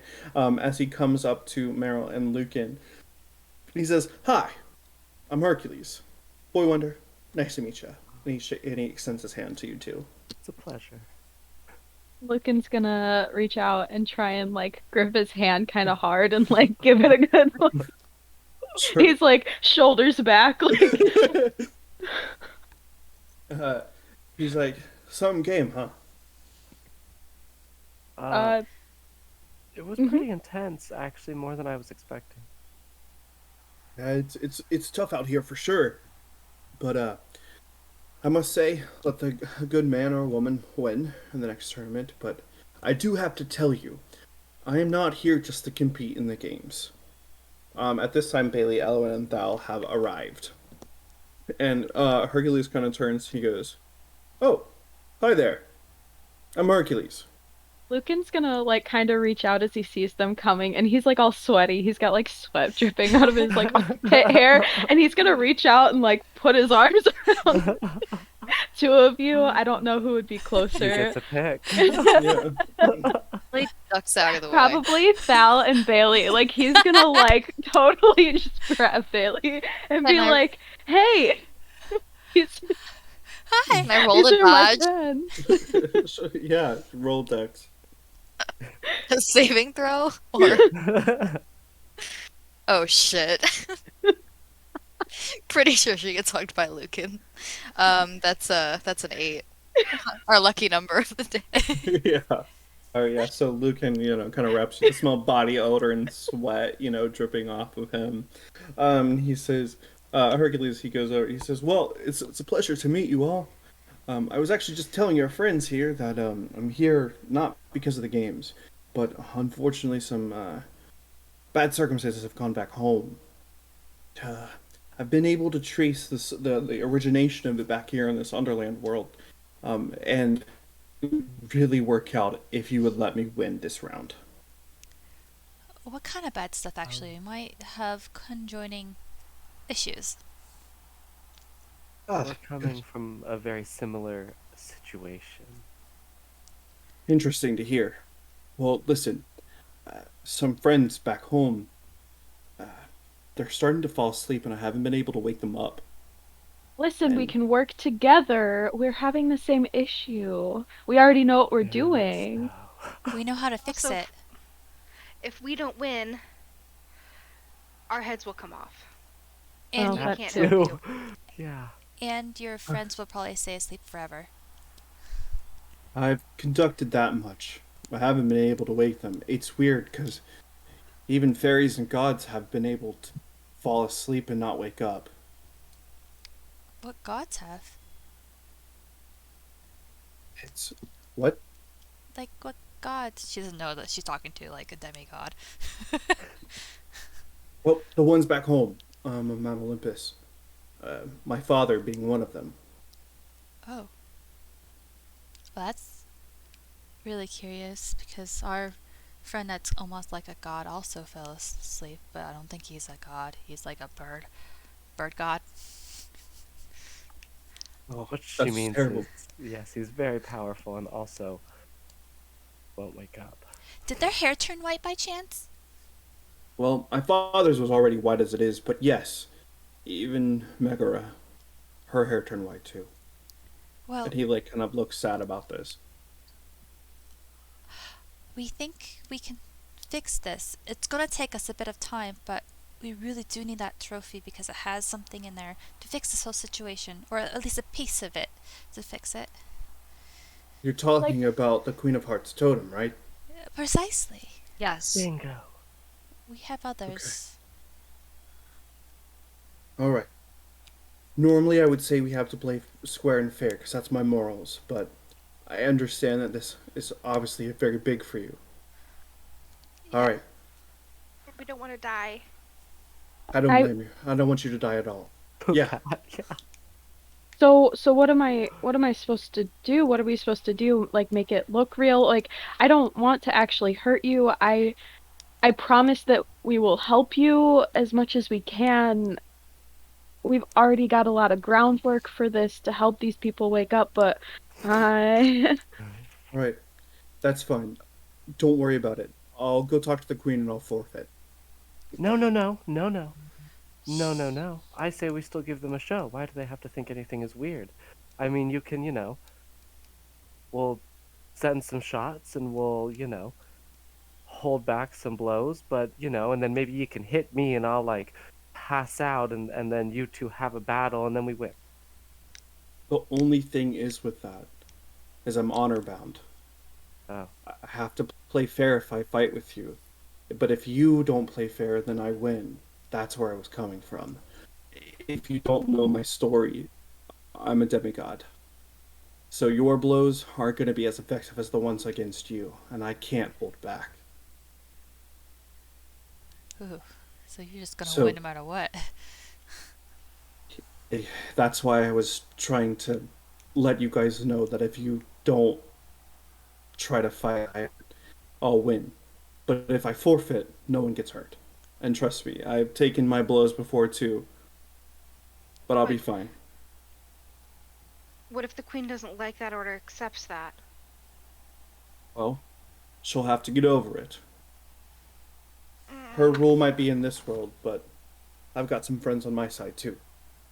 Hopefully, if they're still, awake when I get back to Mount Olympus. If you're willing to How do take we that get chance. to Mount Olympus when we figure this out? I mean, do we have to, like, individually heal everybody, or is it just gonna, like, go away? I don't know about that. I was hoping that with the totem we might be able to use it to wake them up. I've only heard about it by my helper Phil. He knows a lot about that, all that lore and stuff. And honestly, I was sleeping through a lot of it. But before he fell asleep, he said something about once you've lined up all the totems together and they've been cleansed, you're able to basically rewrite whatever you want. It's like a wish spell. Well, we basically are doing that actually. Our friend has this coffin thing that we've been putting the cleansed totems in. And we have a couple with us mythical cleanse still. Or one. So you already have one. We have a few, actually. We have 3 now. Cool. That works. I know my buddy Aladdin, he was working on one back in Agrahbah when I first came to this strange world. Agrahbah. Okay. Aladdin. I'll put my head. We know one's in Davy's Jones' locker. So, that's great. And Hook has one too. We don't know where though. I don't know who these people are, but I trust you know what they mean. I'm not from around here. I'm from a world called Mount Olympus. Oh, we're not from here either. We're from Everas. Everas, the place of all stories. Yeah. I've never been. Well, it's home. I haven't really I've been in been the in- land part much, so yeah. The story worlds out there are quite fickle up on the spiral. I was able to traverse them with my great friend Pegasis, but he fell asleep too. So now I'm kind of stuck here until I was hoping to figure out a way to find out what's going on here and get back home somehow. But listen, I won't take any much more of your time. I'm going to go talk to Queen of Hearts. I'm going to go forfeit. Okay. Careful. Until we meet again. And he goes to shake Lucan's hand. Take it. He shakes it and he says, "You're a powerful warrior." I am. Yeah, I saw the way you got out there. The way you grew 20 feet tall. That was crazy. How did you do that? A cookie? He's kind of Sweet, like, eh? Phil always told me that sugar is not good for these muscles, and he like pulls it up and, and shows off his muscles. But hey, maybe I'll convince him when he wakes up. Good luck, friends. thank you so much. Hopefully we'll meet again sometime. And when you get out to Agrahbah, that story world, let him know that Herc sent you. Will do. And he exits out of the tent and goes away. Lucan kind of starts looking at his like own muscles, like just kind of like, It's okay, Lucan. You're very strong too. He's also like demigod, so he has that advantage. Yeah, I'm kind of super tapped. I got a little excited in that first part. So it's a good thing that he's doing this. I was think. going to give you guys a song of rest, but now I don't have to. Well. Worried the Queen of Hearts won't like that. I'm worried about it too. Yeah. As you all step for are kind of all talking, the curtain opens again, and Marianne, Alice, she steps forward, with a huge like trunk carry next to her. She like sets it down on the ground. She goes, "Whew! I managed to get all of your things, so here they are. So that's good. I just passed Hercules on the way back up to the Queen's tent. Is everything okay?"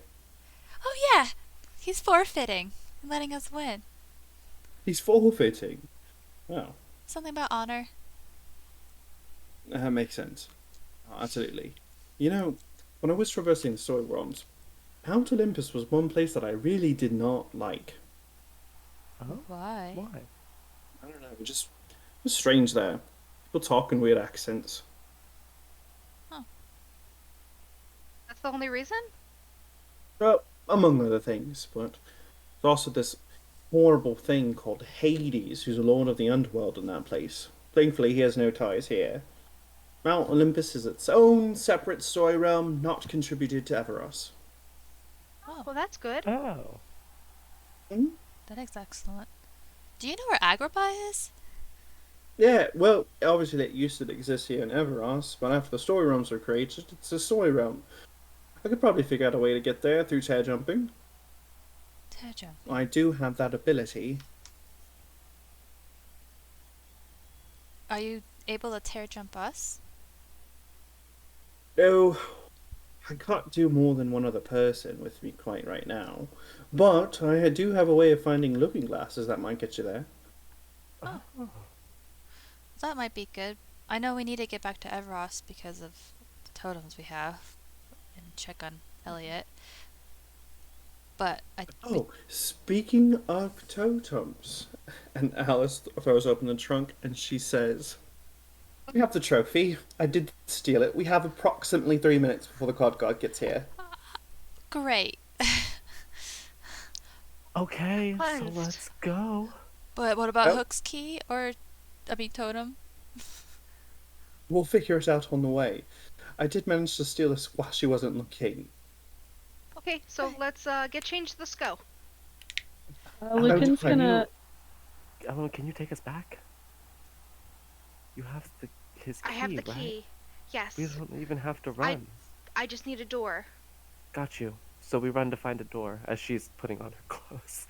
Same. Lucan's gonna like rifle through the trunk, like throwing everybody else's stuff like behind him until he like gets like his swords and his weapons, but mostly he's like digging for honey. And like when he finds honey, he's gonna like pull honey out, and he's like, okay, and he's like, now he's ready to go.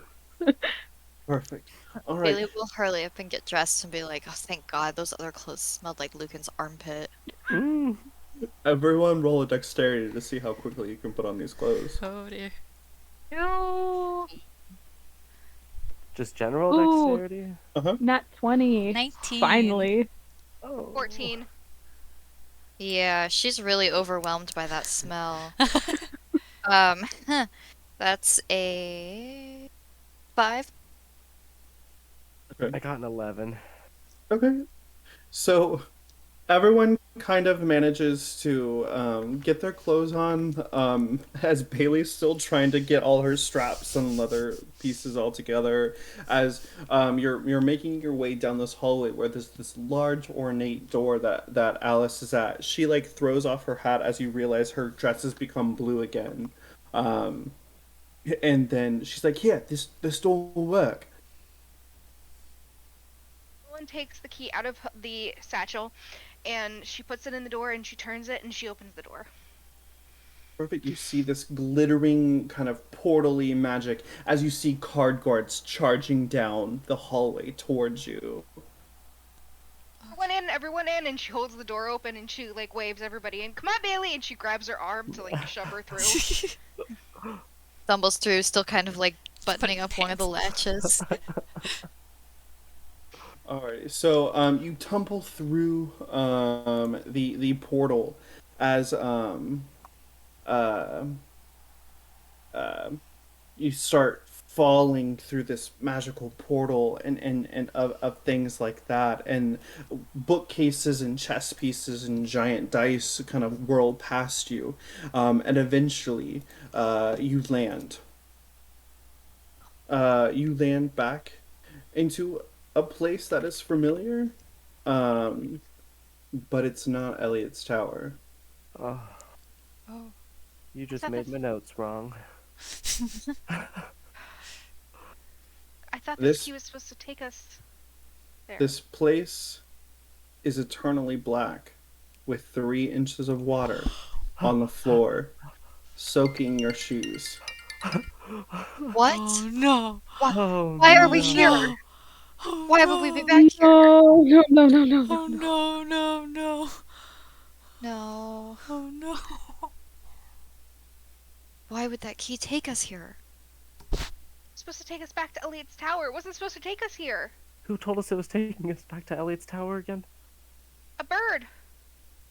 We dressed You in a notice bird. that Alice is not with you. Oh no. Evelyn, you still have Lumiere, right? Yeah, I do. And she takes Lumiere out of her purse, her satchel, and she casts Druidcraft and lights all the candles. Lumiere's lights light up, and you kind of have now a circle of light around you, and you see that there are things in the water. There's like a bookshelf with tons and tons of books that extend past the blackness and darkness of the ceiling of this fog, and there's a desk with papers and things like that kind of overturned.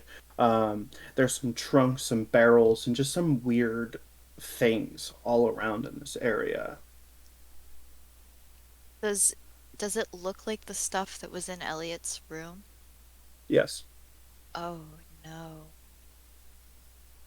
Do you think he was making stuff and they pushed it through here? You don't think we are in that room, do you? Coming out, you hear the swishing of the water as a figure comes directly towards you. Um, it looks tall, um, and it keeps stepping very in a brisk pace towards you before stopping just at the edge of Lumiere's light, and all you can see is its legs. The rest of it is covered in blackness and fog. Hello? Who's there? Show yourself. Nothing happens. And then it turns over to the desk and it sits down in the desk. You still can't see its face of black. And then another figure comes in from behind the bookshelf as it goes over and places its hands as if leaning against the desk.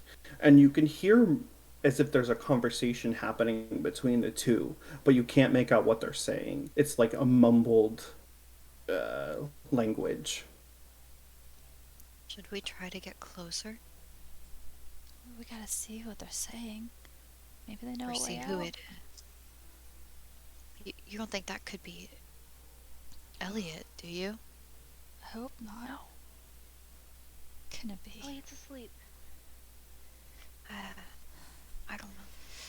Thal will inch closer and try to peer at the faces in the desk. They're all faceless. Oh. They have no defined features at all. It is just pure skin. Skin? They're not real, I think. I think this is a nightmare, you guys. Definitely. I think it's absolutely a nightmare. And the writing on the desk is just nothing, too. Yeah. Maybe it's like a weird memory. You know, we're watching something play out that's happened before. It's just not all remembered.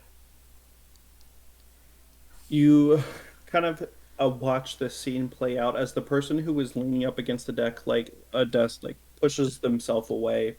And you see this green light, this lime green, putrid, hazardous green light ball up in their hands. And it gets casted over to one of the bookshelves as the bookshelf ignites in these green flames and burns as the that person disappears again, and the figure like pushes themselves away from the desk, and you see them like try to like scan over with magic to put out the fire, but it just keeps burning, and then eventually fire erupts all around you, encircling in your light, and then the figure that's before you like turns and faces you all as fire starts it like catches this person on fire, and the flames lick at its sides, before eventually the skin starts to melt away on its face, revealing Eliot. And that's where tonight's episode will end. Oh How no! do I take Elliot's face melted out of the skin creature? What do I put? Face Mm, melts. Maybe it Oh was my just like an God. illusion of the non-faceless person was an illusion. It was actually Eliot. Ah, That was terrified of the I feel- fire oh and of Elliot now. no. that was Oh, a really good one. This song. We're trapped in a nightmare right now. Yes. great. Is it better that we're not drowning, or is it worse because we have skin creatures? Bailey says better. That's Better. fair. Thal doesn't think so. It's fire. She's like, fuck, fuck, fuck. Our two fears. Yeah, but it could always happen. It doesn't mean that the skin creatures are the end. Oh, Well, And is that's that how we other woke one Maleficent? Have we seen her green fire? we just, we'd know about it, right?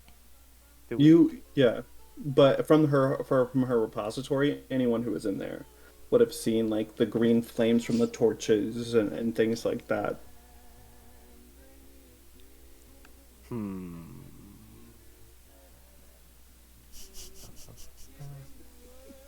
Questions, comments, concerns, clarifications.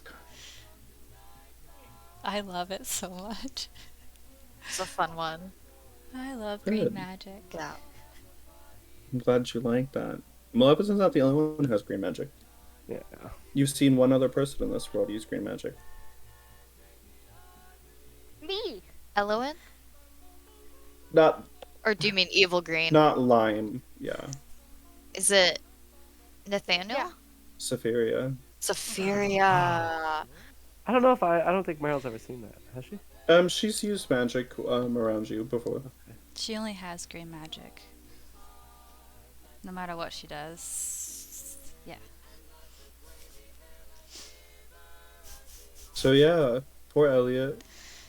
For us. Oh, Eliot.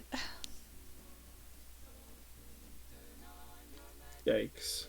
They got But yeah, no I'm glad you guys fight. had fun. It was Always. amazing. Yeah, that was super fun. Like, It was. I really enjoyed it. I know that there was a lot of like Lucan, Meryl, and Trey. Yeah, it took But- a hot minute, but But personally, like that was I think that even like being on the sideline of that would have been really fun too. Like that was really fun, and I also thought it was kind of just in general comical because of my roles. But Yes. okay. the dice always have a fun way of It was really cool. doing things like that. So, for sure, I'm glad you kind of got a little bit under that. Let's see. You can't feel too cool. Meryl felt pretty cool. She was going at it. We didn't find out why Hercules went to the Under in the first place. He said that he followed something here, but we didn't inquire what brought him here. He knew about the totem, Yeah. but like there was something else that led him here. We didn't figure that out. It's more seeds that were planted, you know, but yeah, for sure. And I'm we got glad- yeah, it Talib. would- Yeah, we Yep. have Talib back. Helping the fairy godmother. Maybe he'll become a fairy godfather. I would love that. Aw. That'd be awesome. Full fairy godfather in training. That's adorable. Oh my god. He's not even like my character, and like I would love that for him. Like I think that's adorable. I love that movie. That Fairy Godmother movie. Oh, godmothered. Mm-hmm. It is pretty good. I do like that a lot. It's cute. Yeah, good. I'm glad you guys had fun. I know, yeah, Meryl and Lucan had some time in the light, but it was But good Lucan needed some time in the light. Mhm. Definitely. That's- There was time, and it was fun to witness. Yeah. Doing a somersault, just being like, oh. We Nothing's just there. gotta get your backstory now. We got a bit of Thal's backstory finally. Now we gotta get yours, like the Nibblings. Like, are you married? We heard that, but we're like, what? We didn't explain if you're married or not. Do you have children? Is your like Nibblings from your brother or from your like sister? We don't know. It's really not that deep, guys. I mean, it's need deep to to know. me. Deep enough. We'll Yeah. get there Now for we're sure. concerned about your family. See, I'm really excited to go to Davy Jones' locker. Like that's what I'm looking forward to. The TikTok that you made of Ursula and Thal got me really hyped for that part, for sure. I can't wait to go.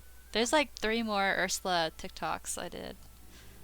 Oh. Just that Whichever song. one I watched this morning. Yeah, no, that's the only one I've posted. I posted Yeah. that one, the Wonderland one, and then Thal not being able to read, but now she can read. I had to post that one because like, oh, she can read now. I could post this one.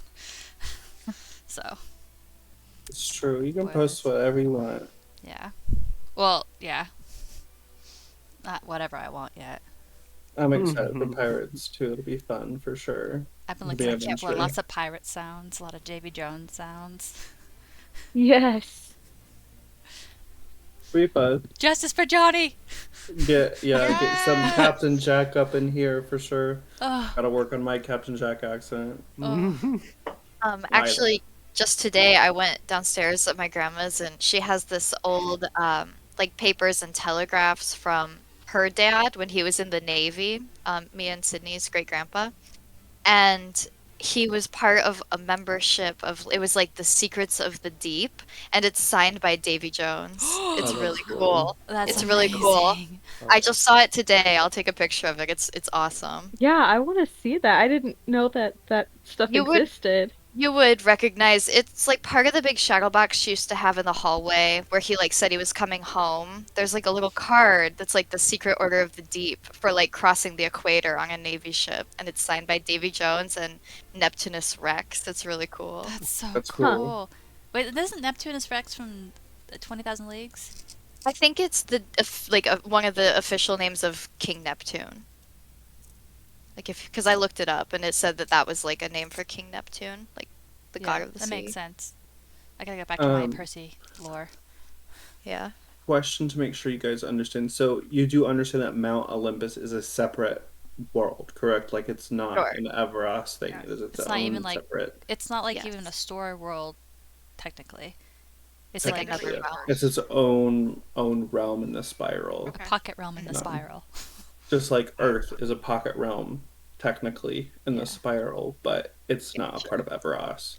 So Yeah. it's like their own gods, but not the gods of Mhm. Everas. Correct. Different gods.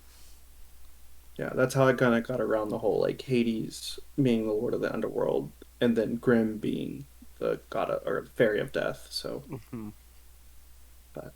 yeah, okay. I just wanted to make sure that was clear because yeah. So okay, well, good. I'm glad you guys had a good time for sure. So Always. Yeah. I will let you all enjoy the rest of your Monday evening and sleep tight and all that. So love you Hades all. is right there. Ooh, Oh, Ash, I okay. love that shirt. Eversal's There they down there. are. As I'm like taking off my shirt. Buddies. Have a great Baddies. night, guys. Also, bye. Also, happy Star Wars time. Yay! May the 4th. May the Yeah, 4th. on Wednesday. So, all right. You all have a wonderful evening. Love you all. Love All right, you love you too. Love guys. you. Thank you all. All right. Bye. Mwah. Bye. Bye.